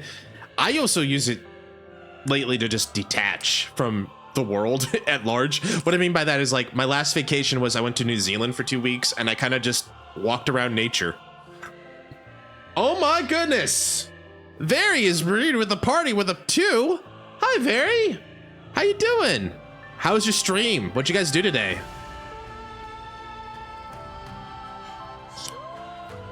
Sorry. When that kicks in, I'm like just crazy. Welcome in, Vari. Welcome in, Raiders. Thank you for coming in and joining us on our little stream here. How you doing? No, not at all. Vari, nice to see you. How you doing? What'd you guys play today? We're just kind of chilling a little bit. We played Date Everything.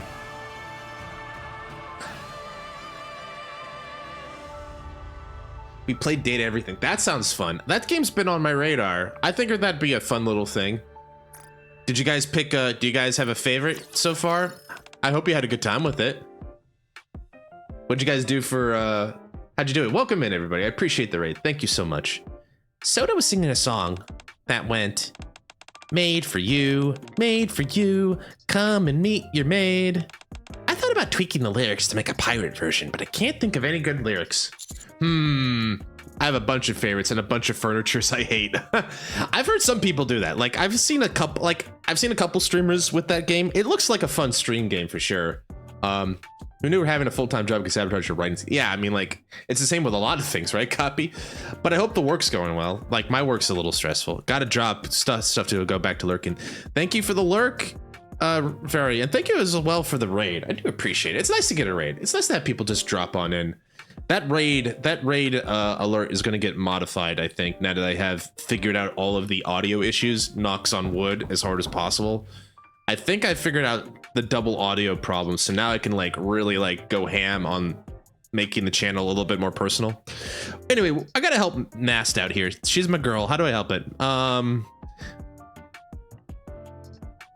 She wants something more piratey, because for the Pirate Maid Cafe. I think welcome to the Maid Cafe, where pirates roam free. Let us sail and set course for adventure on the open sea.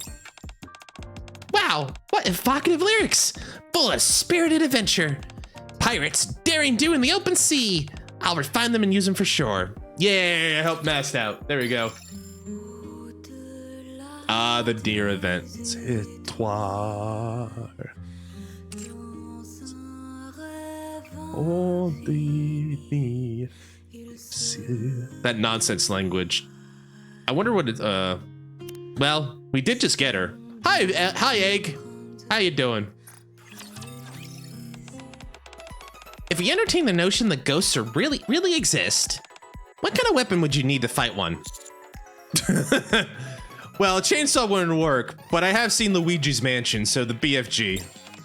Yeah, the boom-bastic phantasm gun might actually have an effect. Ghosts are probably more vulnerable to elemental attacks than physical ones. That's what I've learned from my years of D&D and also playing Final Fantasy games. Like if I had a Phoenix down, I'd just toss one at them, or a Holy Water. Holy Water works sometimes as well. Especially when it comes to electricity.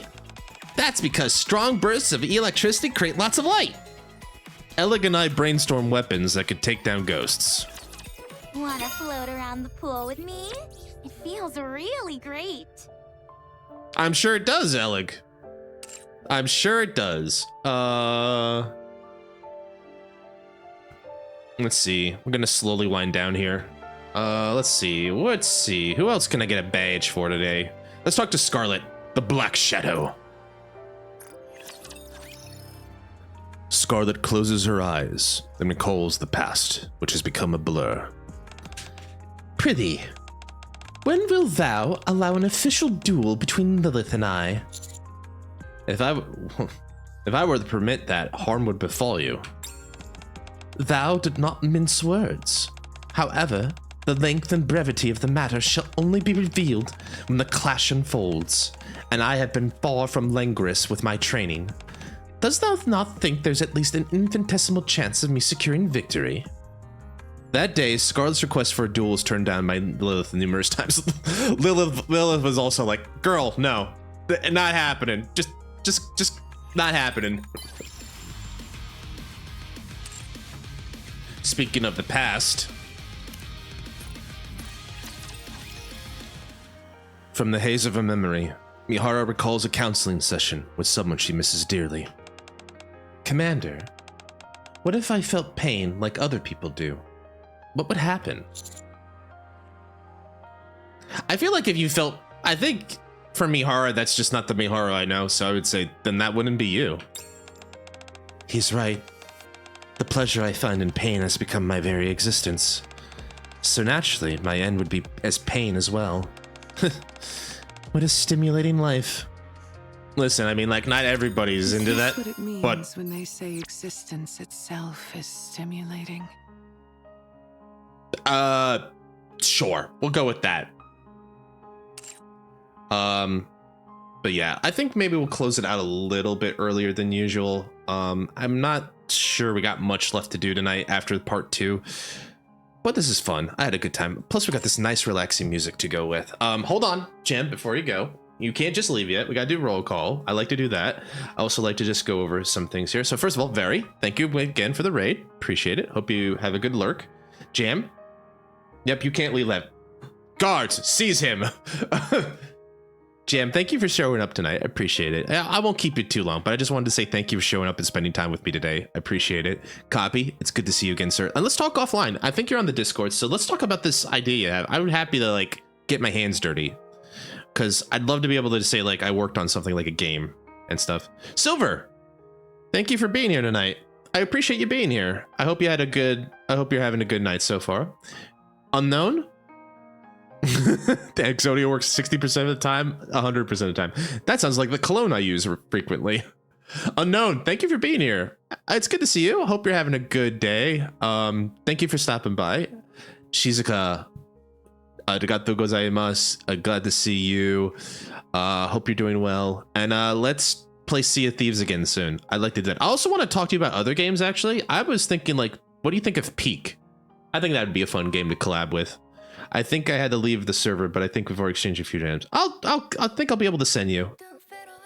I'm also sorry you had to leave the server, but I understand.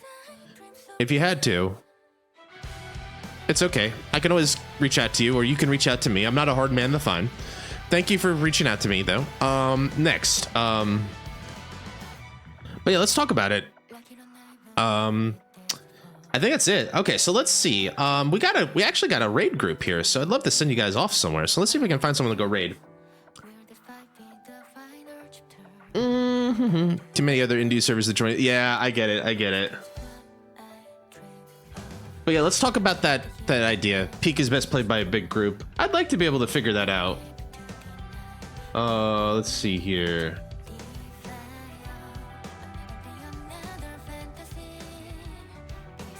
Let's try.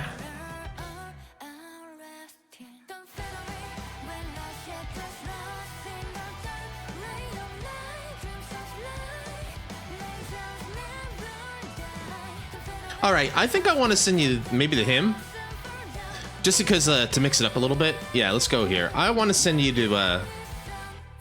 Let's send you to something a little bit more simple. We'll go talk to Dan.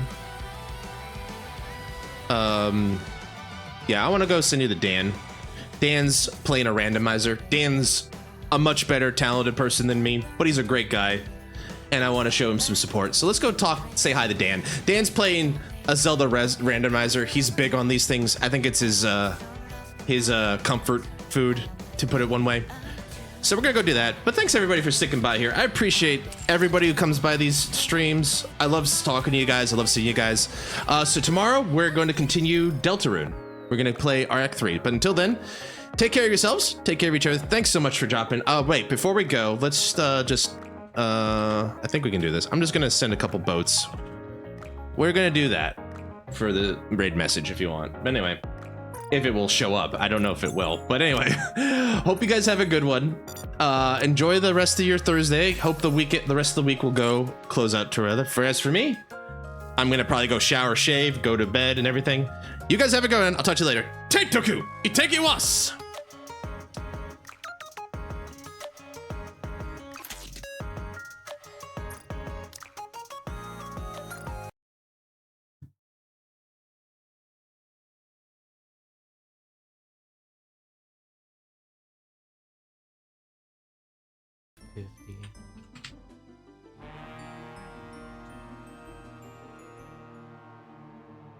Gaius! Thank you so much for the raid. How you doing? We just finished a rando. About to start something else up. We don't know what, but something. We'll start up something here. We just got that. Yeah, we just beat it. We just beat